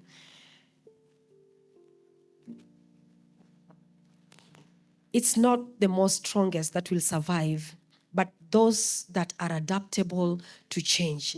That is what will keep you relevant. There's a Japanese art critic and scholar, Kakuzo, that I love so much. He said, the art of life is a constant readjustment. You have to go back to the drawing board every day. Now that you have graduated, class of 2026, please take time to go back to the drawing board and put your goals. In the next 5 years, this is where I want to be. In the next 10 years, this is where I want to be. In the next 15 years, this is where I want to be. You can only do that if you put up the most important things that you need to do in place. Adaptability is the new norm. The pace of change has never been this fast. In the world of technology, you know, when computers came in, people were worried. Oh, where are our jobs? Gonna take our jobs. Now we are crying because of AI, right? AI is gonna take our jobs. This is a conversation that has been held in so many conferences. And one of the things that I say, what are you doing about it as an individual? Do you want to choose to stay there, or do you want to move with the future? To the graduates, congratulations. Let me hear some good noise for these graduates. They have done it. It's marvelous in the eyes of the Lord. You've worked hard, you've sacrificed, and now you're standing at the edge of the next chapter. But listen to me closely. This isn't the finish line. This is the beginning of something bigger. You now got the responsibility to yourself, to your family, and to the world. You need to show up for yourself. Understand that we all have different gifts inside of us, but those gifts are only as powerful as much as we work on them. See, life is not always going to be smooth. There are moments, there are days when you'd want to give up. But let me tell you, success is not about failing, because failure is part of life. It's about getting back up again and again and again. And when you're knocked down, never stay down. Stand up, serve in spirit, show up for yourself, and keep believing. Your parents, your guardians, your teachers have invested in you. It is your time to show up for yourself. Be teachable every day. Don't just chase success, chase purpose. I tell people, if you do not have a purpose, like we said, the future is not a destination. There is no place that you will reach and say, I am in the future.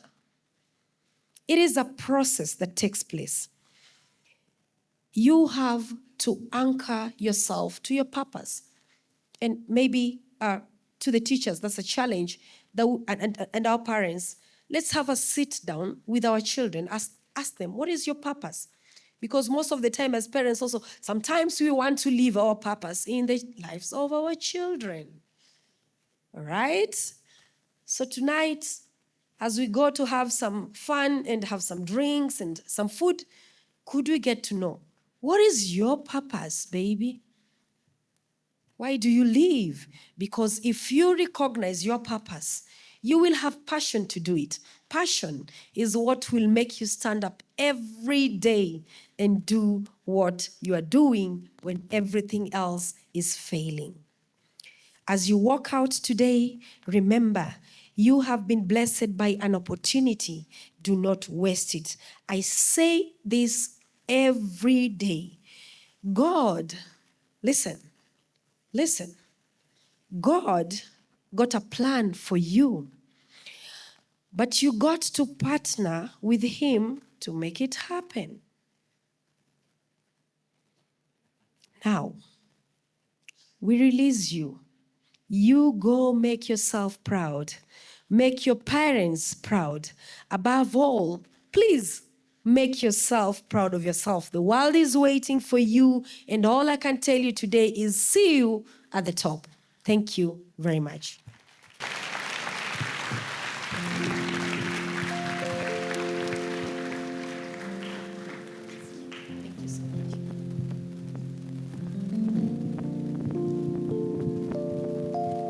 Let's clap for her.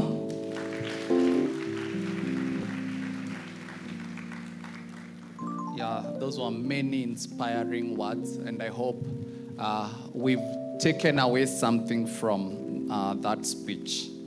Yeah, what I've taken away is adaptability is the new norm. You have to adapt. Yeah, and I'm sure there are so many nuggets of wisdom that we may have maybe we'll need to digest that later on. Thank you for sharing your life story. I've never been to Migori, but I think I'll go and look at that school. Yeah. Now, after all those inspiring speeches, I know you're wondering if there is one more. There's good news. We don't have another speech.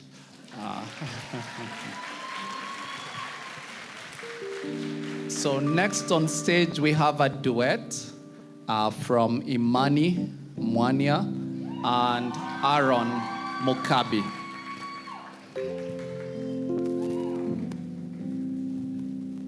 Oh, there are four. What do we call four? Is it a quintet? Okay.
Ni safari tunapita kama moshi kama taifa kama swifu kuna kushinda na kufeli yo tunapita turofi wanafunzi na mwalimu tuko na ujuzi na uvuvi It's unbelievable that we've made it this far. It's undeniable. We see the promised land from afar, and it's so beautiful. Stop the fire, and you know it's not in vain. Steady dripping of the pain, oh Lord. Steady rocking on the midnight train. Steady rocking on the midnight train. Oh Lord, steady rocking on the midnight train. To Zion, to Zion. Steady rocking on the midnight train.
Midnight train to Zion, to Zion.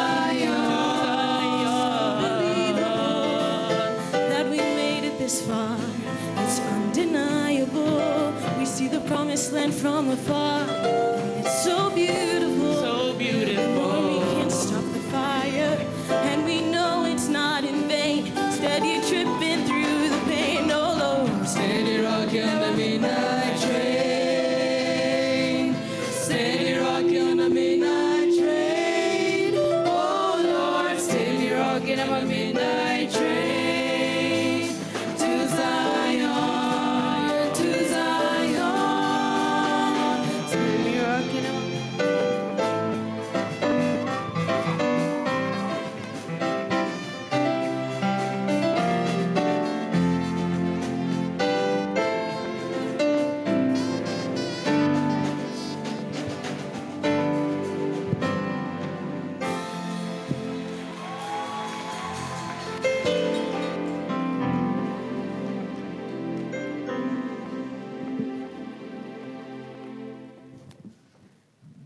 Thank you very much, Imani, Sydney, Gabriela, and Aaron. Those are some of the talents that we are having stepping out in the future with the future in motion. To our guest of honor, thank you for that nice speech that we had. Our executive principal, all principals, deputies, our distinguished guests, dear parents, our graduating class of 2026, the time has come. This is the moment that we've been waiting for. Graduating is not a conclusion, it is a continuation of a dream, the beginning of new possibilities, and that's where you are at this moment. You're about to step out just to continue in motion. As the physicists say, the definition of motion is different. Let us define it in our different perspectives. At this moment, may I have the pleasure to invite our first leader, Ms. Anne Maina. Thank you. Much appreciated. Ms. Anne Maina is our IGCSE class of 2026 first leader for the next session that we are having. I'll also invite our dear PTA representative. If the chair is not yet in, we've been checking around. Welcome, Ms. Irene, to help in awarding of certificates to the graduates. And later on, Mr. Gabriel Sila, our deputy principal of the senior school, will join in graduating the class of 2026. Over to you, Ms. Anne. Thank you, Ms. Sarah. I want to take this time to say a very good morning. Is it morning or afternoon? Morning. Oh, we are doing well. And I'm just here to do one thing, to read the names of the graduates. I have the pleasure to do that. And these names are not arranged in any order of priority, no. They are just put alphabetically.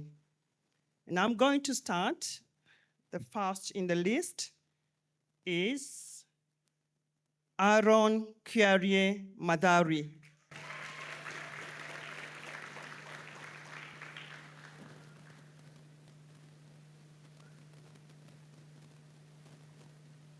Please appreciate him again. This is a long journey. The second on the list is Aaron Kuloba Simiyu.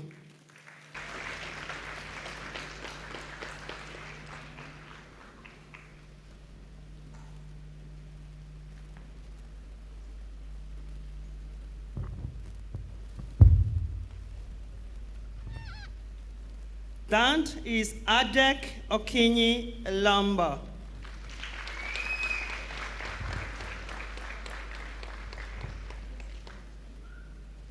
Next, Aiden Israel Omondi.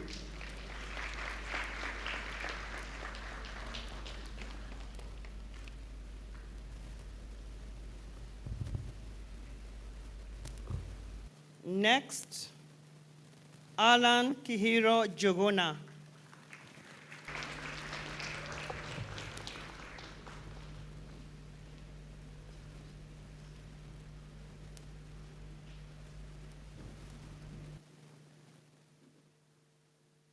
Next on the list is Anissa Yaya Boyel.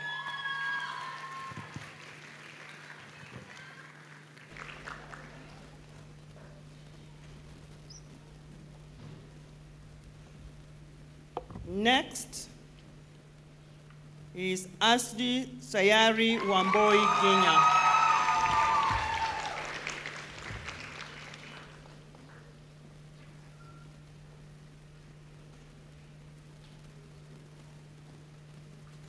Next, Alpha Gadoni Mute.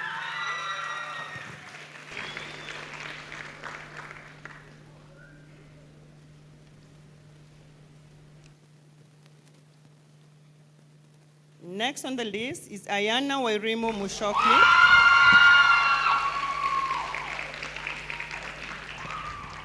Next is Ben Day Durango.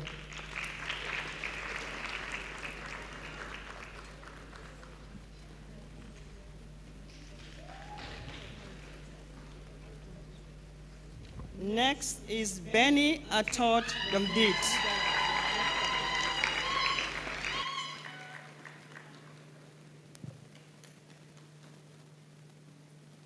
Next is Brian Waroe Duranera.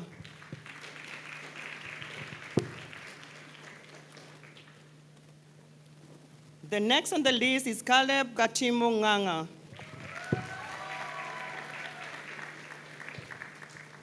Next is Cameron Jockey Wilson.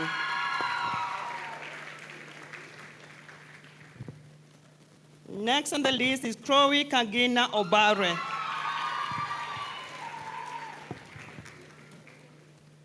Next is Colleen Mutoni Getere.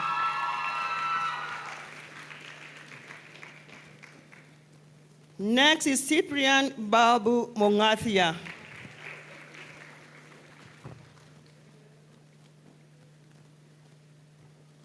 Next on the list is Damian Okod Kaya.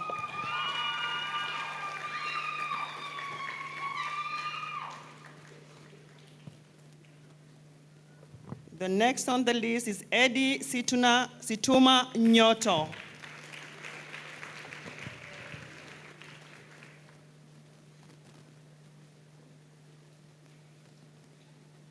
And next is Emmanuel Kibrangat Chilchil.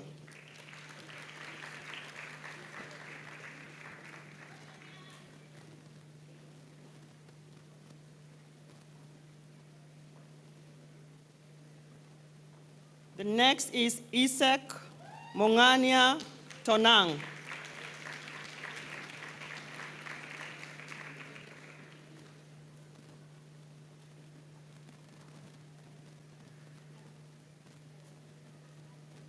Next is Esther Candy Kobia.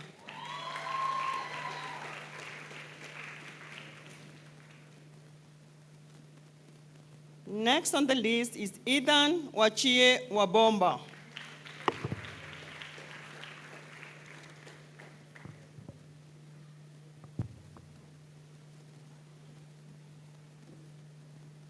Next on the list is Faith Wanjiko Goge.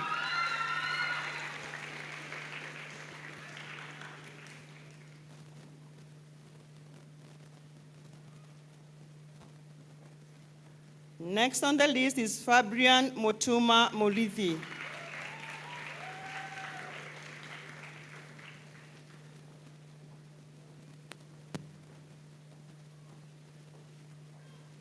Next is Flodina Motuko.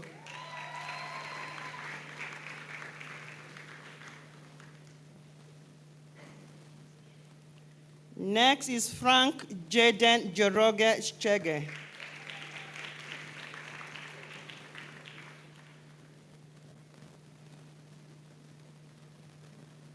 Next is Franklin Sanya Kathure.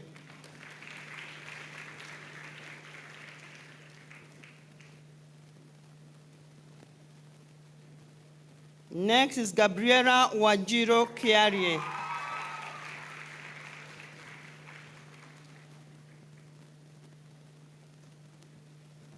Next is Grace Joki Joroge.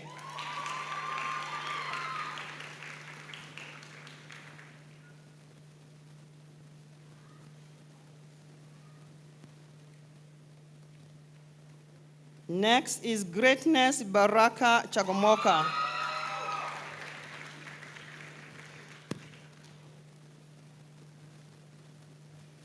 Next on the list is Helen Wangeshi Joroge.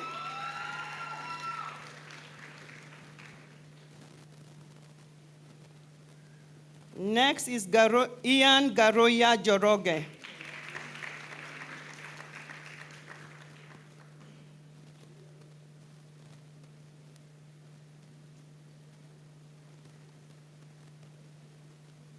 Next is Jasmine McKenna Mutuma.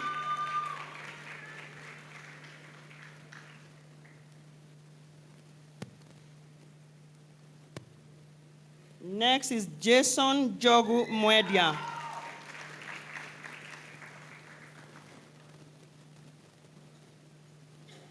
Next is Jaden Amare Jegwa.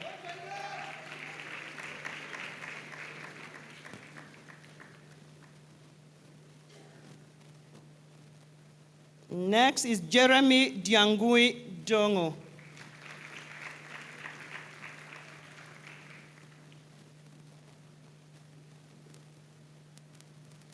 Next on the list is Jesse Somoire Saitoti.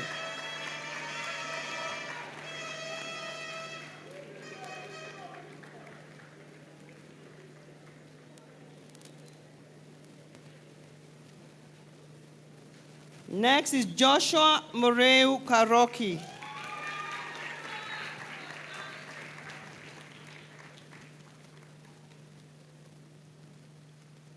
Then we move to Joy Margaret Wanjiko Wanyoike.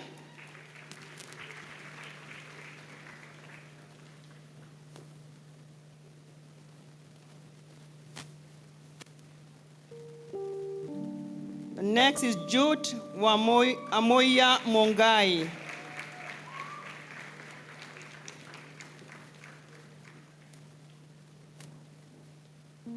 Next is Judith Atieno Onyango Maina.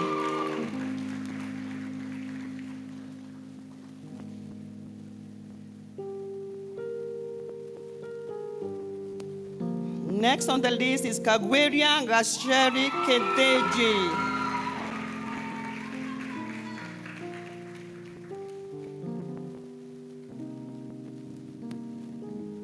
Next is Cairo Gure.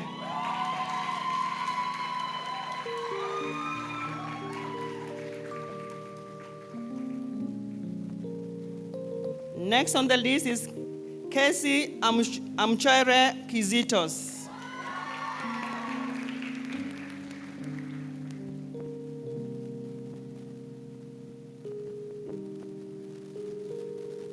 Next is Crowy Jerry Jogona.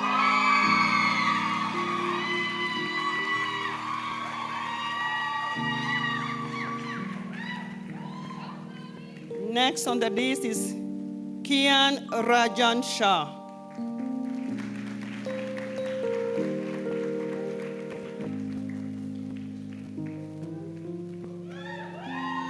Next is Mark Mate Karaoke.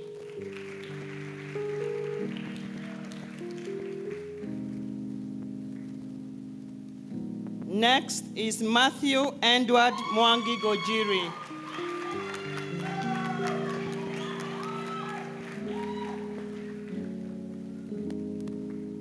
Next is Maya Andeso Wetamba.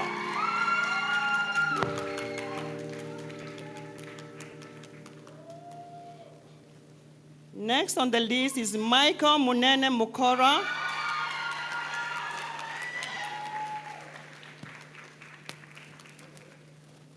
Next is Moses Dongo Wabogo.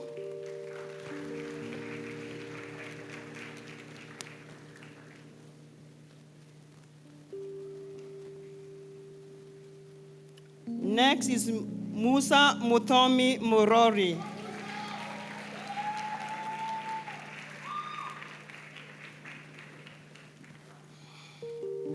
Next is Natasha Elsie Nyambura Kuria.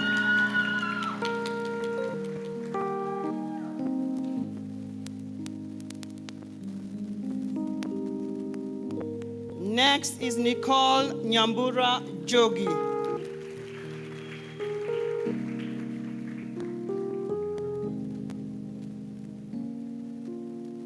Next on the list is Pari Sunil Shah.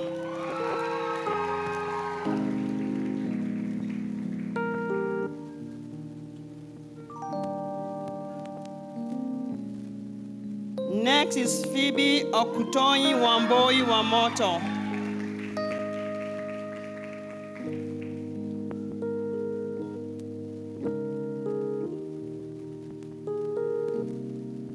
Next on the list is Purity Wamboi Mwangi.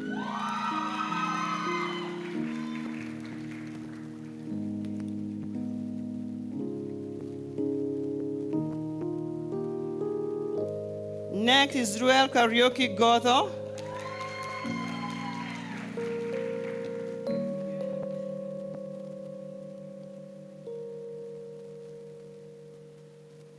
Next on the list is Ruth Somoina Sakuda.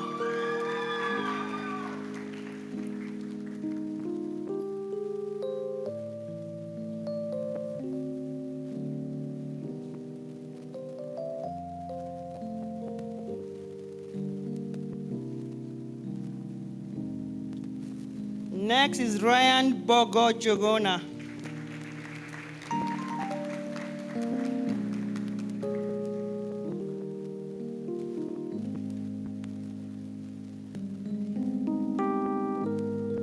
Next is Sean Murageri.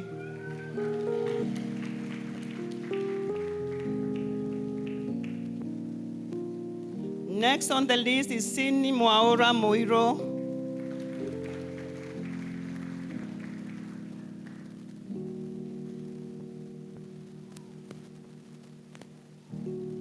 Next is Sonia Wanjiro.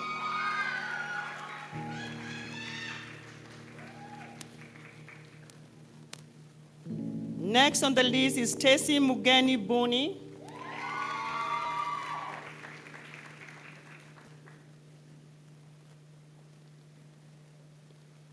Next is Stephen Karungo Muthari.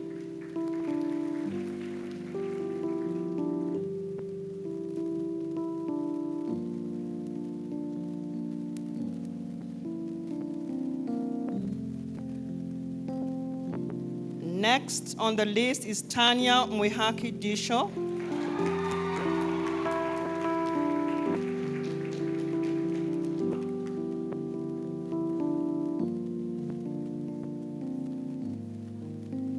Next is Tanya Wairimo Jero.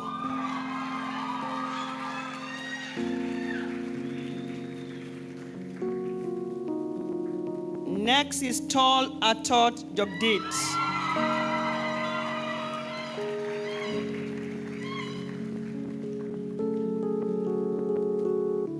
Next on the list is Trinity Love Mbone Chimpero.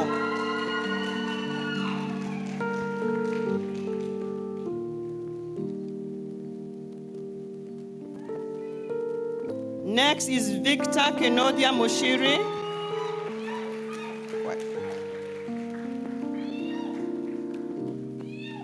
Next is Victoria Kwe Achero Obuto.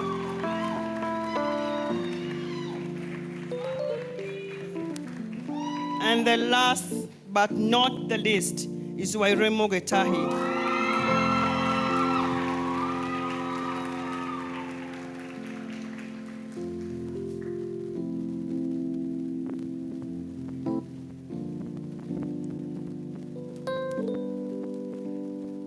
Let us appreciate them once again.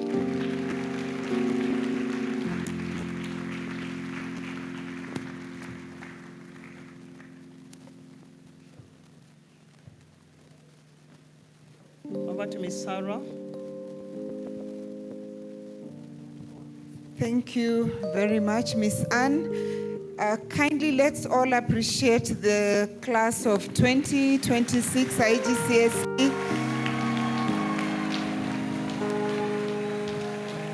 Now I'll take this honor to invite Mr. Sila to proceed with the next part.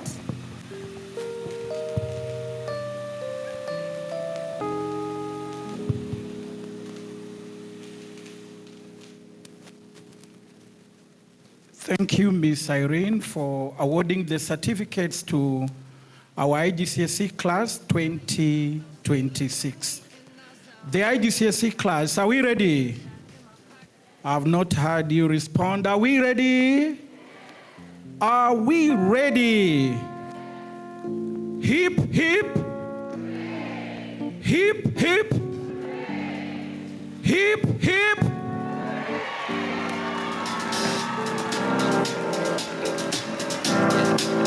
I got this feeling inside my bones. It goes electric wavy when I turn it on. Off from my city, off from my home. Thank you so much. Now in an orderly way, let's get back to our sitting positions. In an orderly way, beginning from there, let's get back to our sitting positions. Thank you so much. So let's just appreciate them as they move downstage. Wow, thank you. Well done for making it this far. We are proud of you. Very proud of you. Now for the next session, allow me to invite my co-MC, Mr. Anthony, to proceed with the next part of the session. Get seated. It is an excitement. We will proceed after. Thank you. Thank you. Thank you, Sarah. Yeah, congratulations, IGCSE class of 2026. Your futures are bright. Your journey has just begun.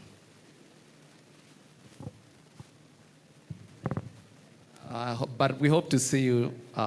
Was it on Monday? I heard someone say on Monday. So next in our program, we have an interlude. We will call on Gabriela Gatwanja.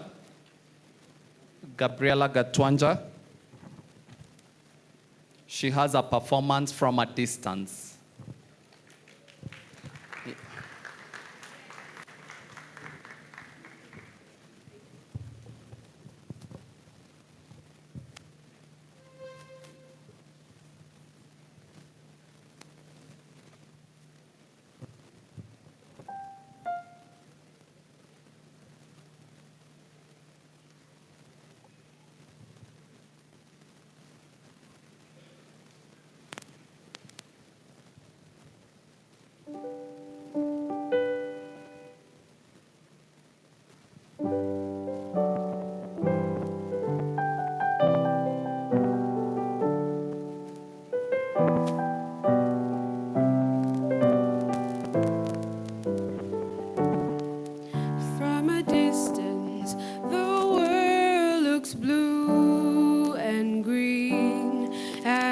snow-capped mountains white. From a distance, the ocean meets the stream, and the eagle takes to flight. From a distance, there is harmony, and it echoes through the land.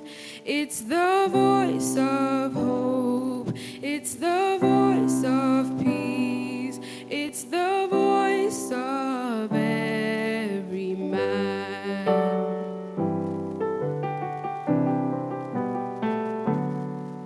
From a distance, we all have enough, and no one is in need. were no guns, no bombs, and no disease, no hungry mouths to feed. From a distance, we are instruments marching in a common band, playing songs of hope, playing songs of peace. They're the songs of every man. God is watching us. God is watching us. God is watching us from a distance.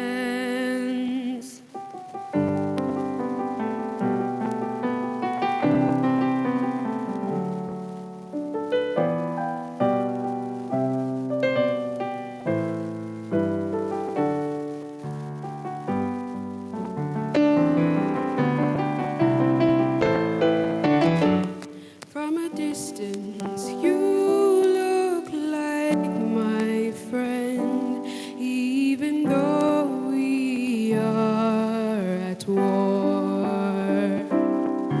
From a distance, I just cannot comprehend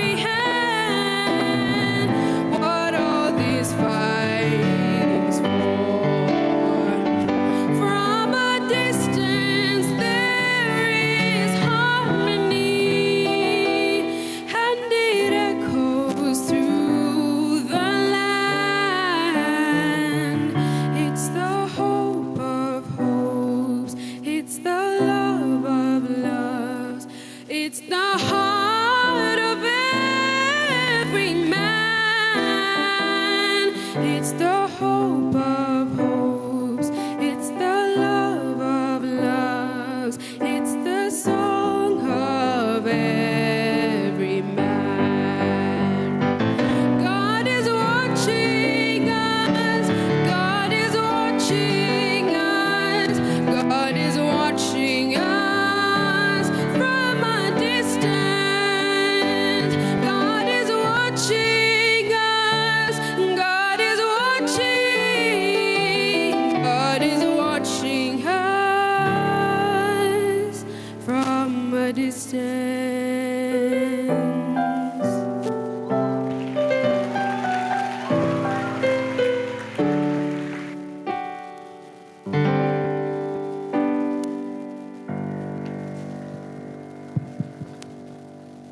Wow, that was so nice. We acknowledge Mr. Tsuma. Mr. Tsuma. Mr. Tsuma, we didn't know you are a pianist. That was so nice. That was so nice. Give them a round of applause.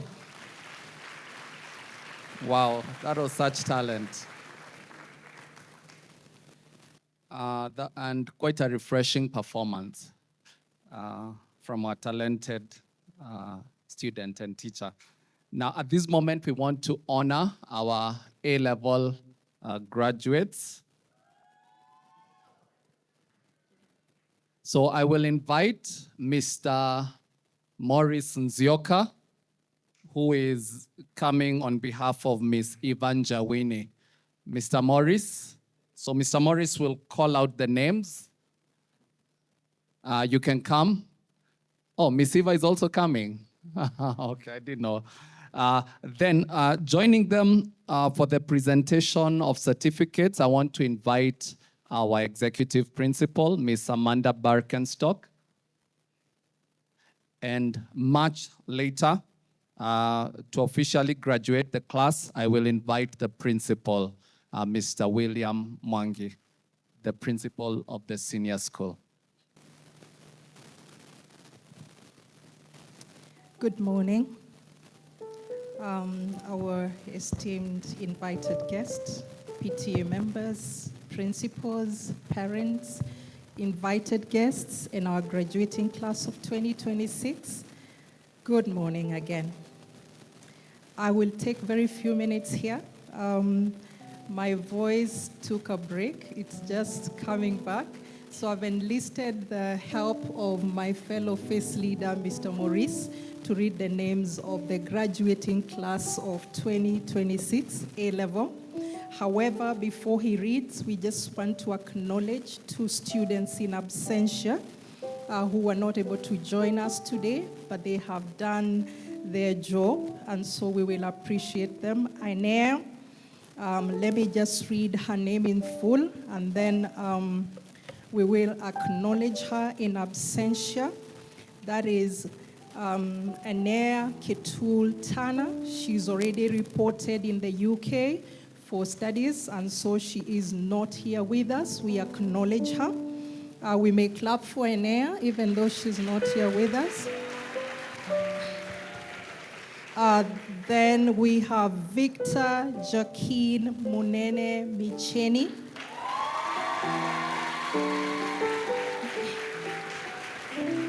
We do acknowledge Victor in absentia, and unfortunately he suffered an accident recently. He's recuperating, but he's done his job as a student, and therefore we acknowledge him. Number 3, I want to acknowledge a very special student in our midst, our warrior, our fighter. I just want to make mention of her. Of course, she will take her time on stage. Lakita Frida Abongo.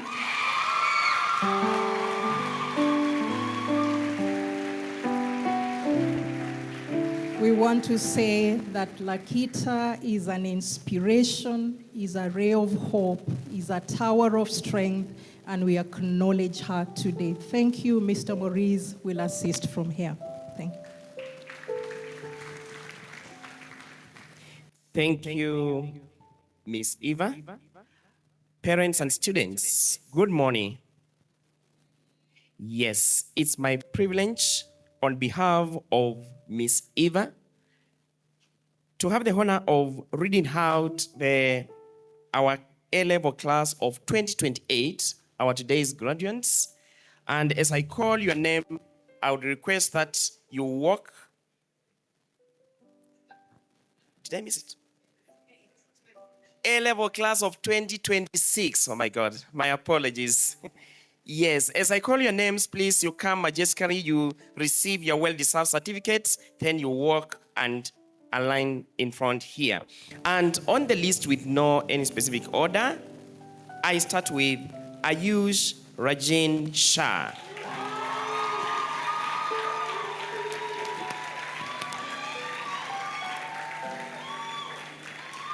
Following Ayush is Aida Wamboy Joroge.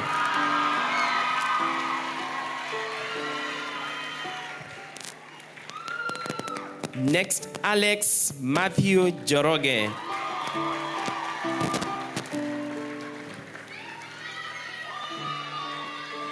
Next is Ariel Kariuki Kamau.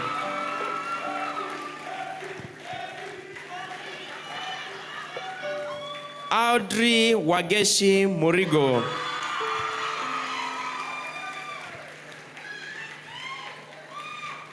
Next, Austin Munyi Gitahi.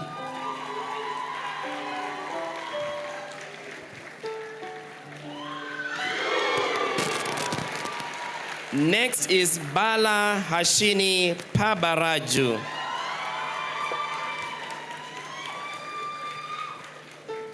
Next, Benjamin Mudui Kamanja.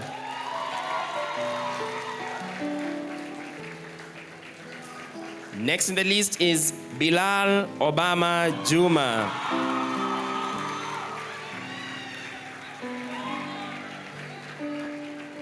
Next, Carla Molly Atieno Okod.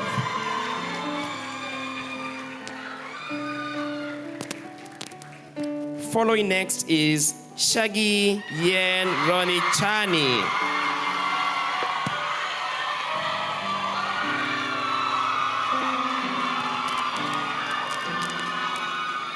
Next in the list, Christian Kipto Chariot.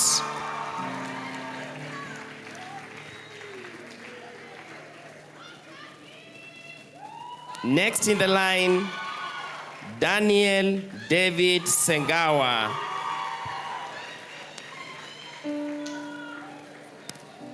Next in the list, Ed Brasson Rara.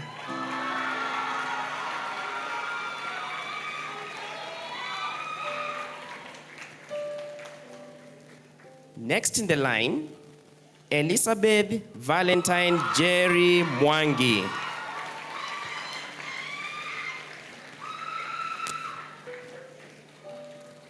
Followed by Fidel Mutua Keru.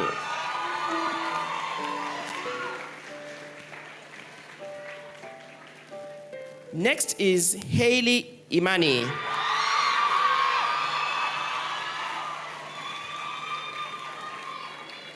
Followed by Imani Mwanya.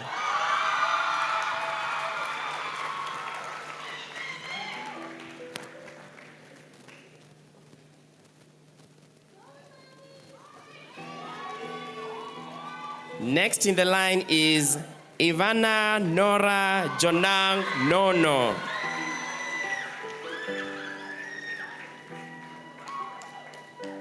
Next is Jasmine Mudhoni Gamao.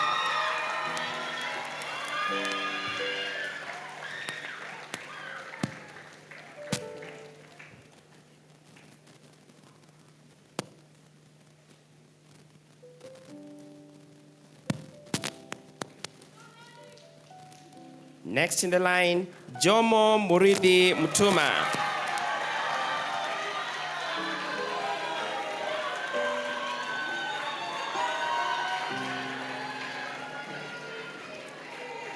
Next in the line is Kisha Wambui Juguna.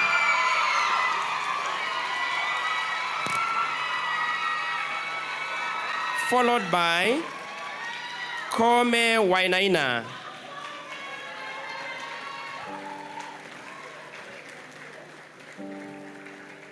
Next, Leon Obed Vasani.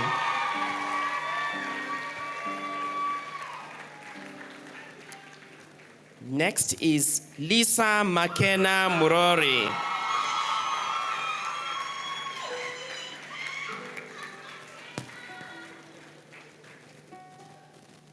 Next in the line is Mark Magambo Kiambi.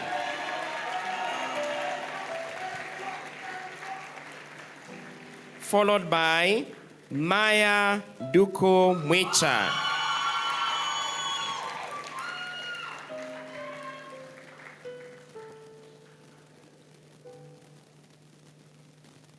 Next on the line is Melissa Mudhoni Jeru.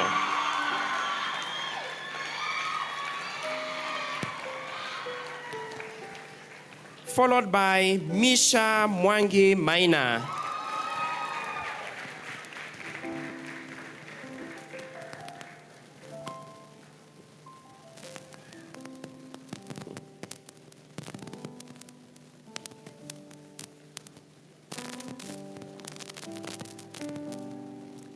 Next in the line is Mujiro Gure.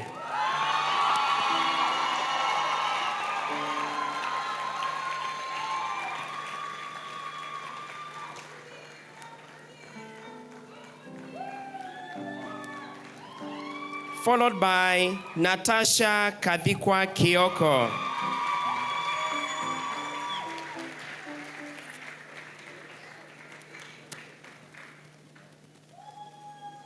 Next is Jerry Masharia.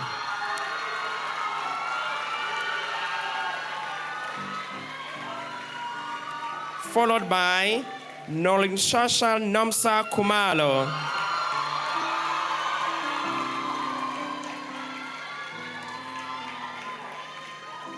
Next, Nyador Job Daniel Deng.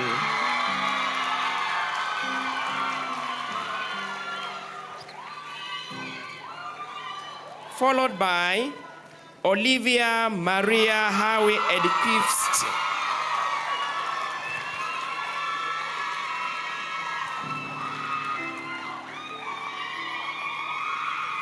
Next, Patience Sarage Ogoti.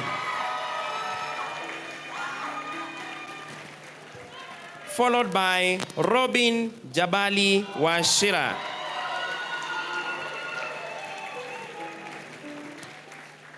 Next, Ryan Mugo Joroge.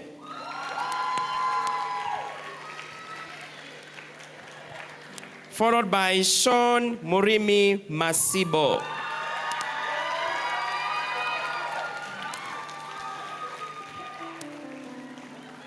Next in line, Sompuna Khan. Next, Tehila Alice Ligunya.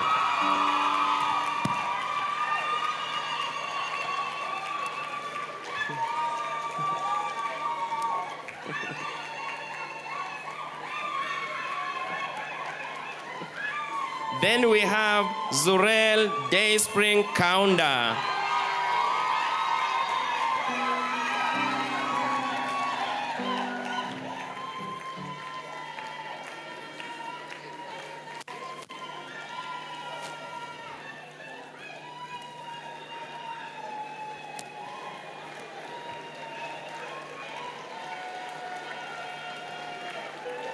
I love the vibe. And finally, and not the least, we have our warrior, Lakita Frida Abongo.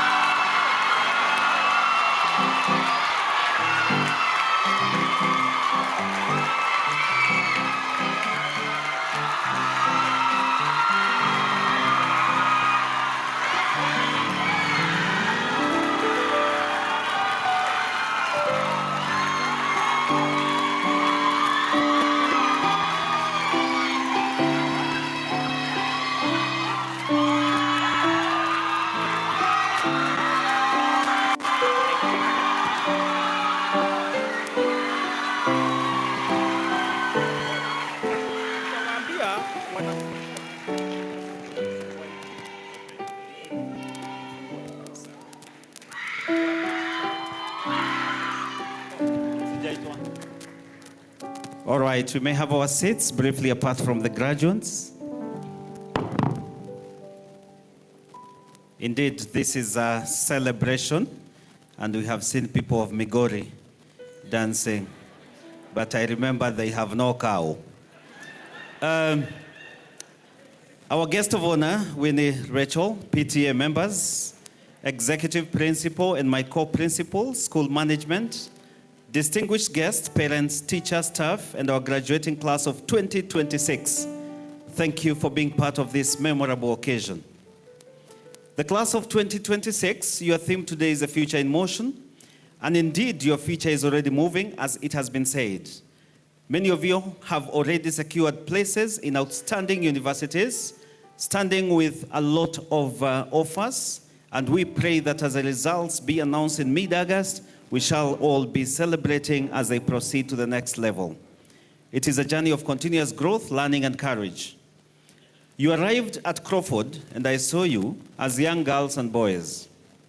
Today you live as graduates, I almost said men and women, carrying with you knowledge, friendship, memories, and dreams that are bigger than ever before.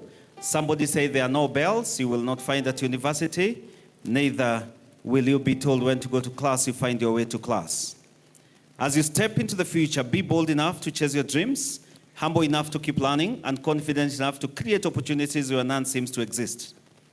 And remember, no matter where life takes you, from Nairobi to New York, London to Sydney, Toronto to Amsterdam, or Muranga, you will always be part of the Crawford family. And now, by the authority vested in me as senior school principal, and having fulfilled the requirements set by Crawford International School, I am delighted and honored to declare the year 13 class of 2026 officially graduated. Now, graduates, on a count of 3, hip hip, hip hip. The third one, you know what to do. Hip hip, hooray, all the caps in the air. Thank you, congratulations. Class of 2026. The future is in motion. Thank you and congratulations. The future is in motion. Now Now you can celebrate.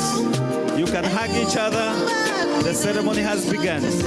Go out and make the future in motion. All right. You're welcome on stage. Let's now move out of stage. Thank you. Thank you. Congratulations. All right.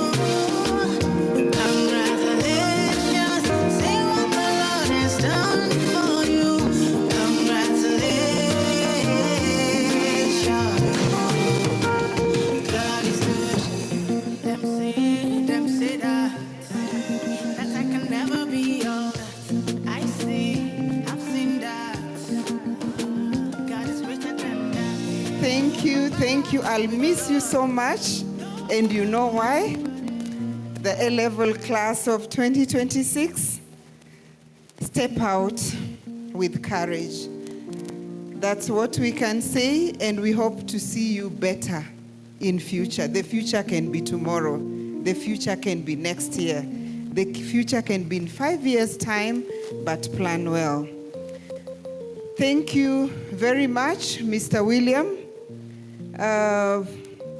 Thank you to our executive principal for awarding the certificates.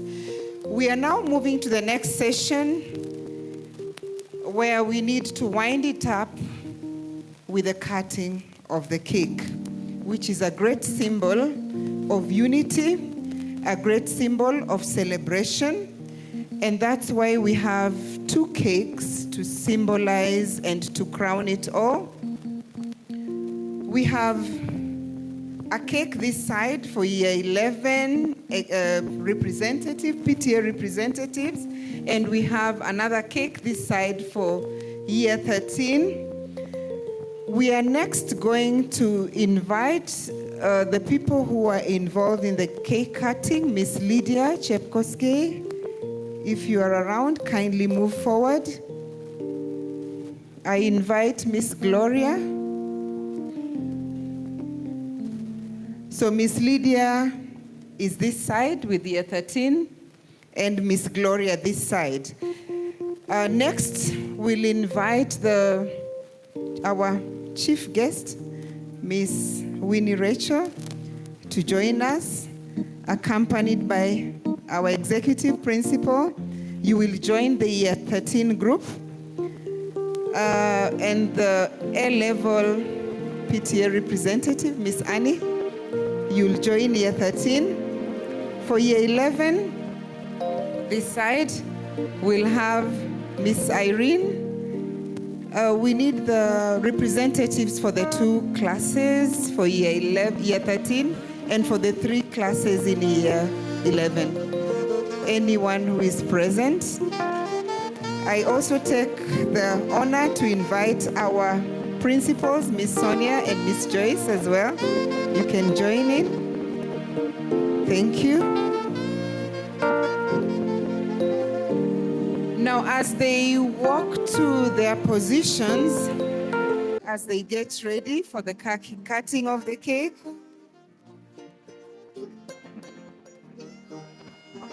are you ready?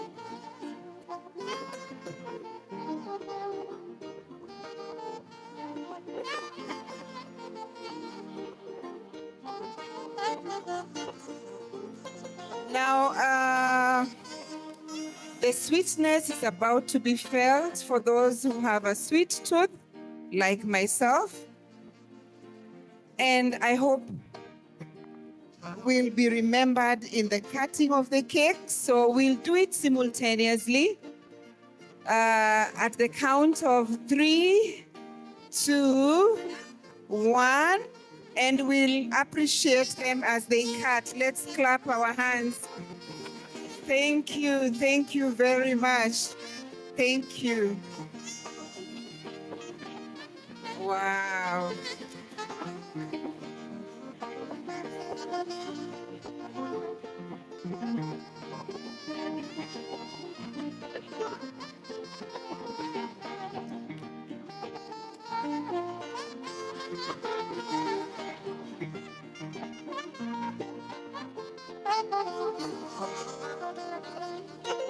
Wow, that's enough. Thank you. You may take your seats and ushers to come and assist in distributing the cake to the parents and to the students. Ensure that you get a bite of the cake or you get a piece, at least to be able to remember that you had a taste of something sweet from here, if not education. Thank you, ushers. Ushers.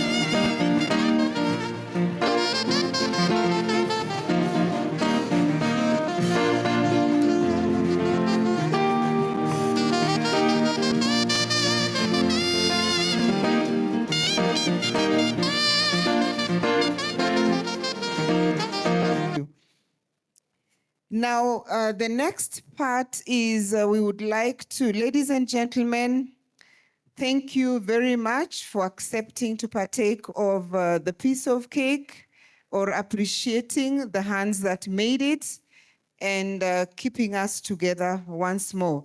In our next session, because of time, I'll move fast.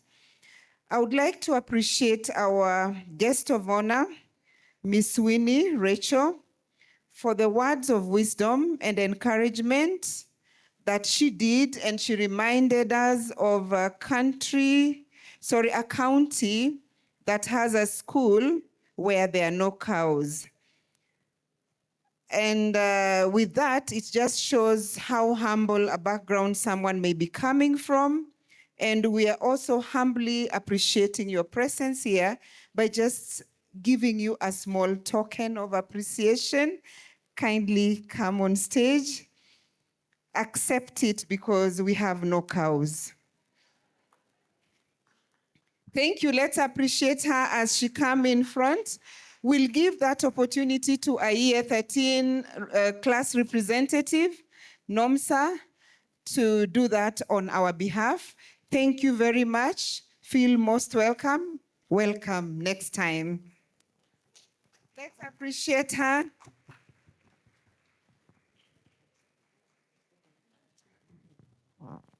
Wow, thank you, thank you. Ensure you are not rained on as you go to the village of no cows.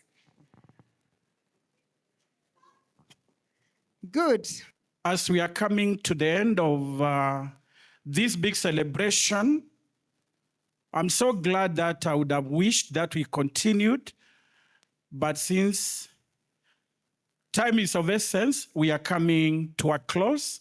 Allow me to appreciate the following. I'll begin by appreciating our chief guest, Ms. Winnie Rachel, the country manager, UNICAF Kenya.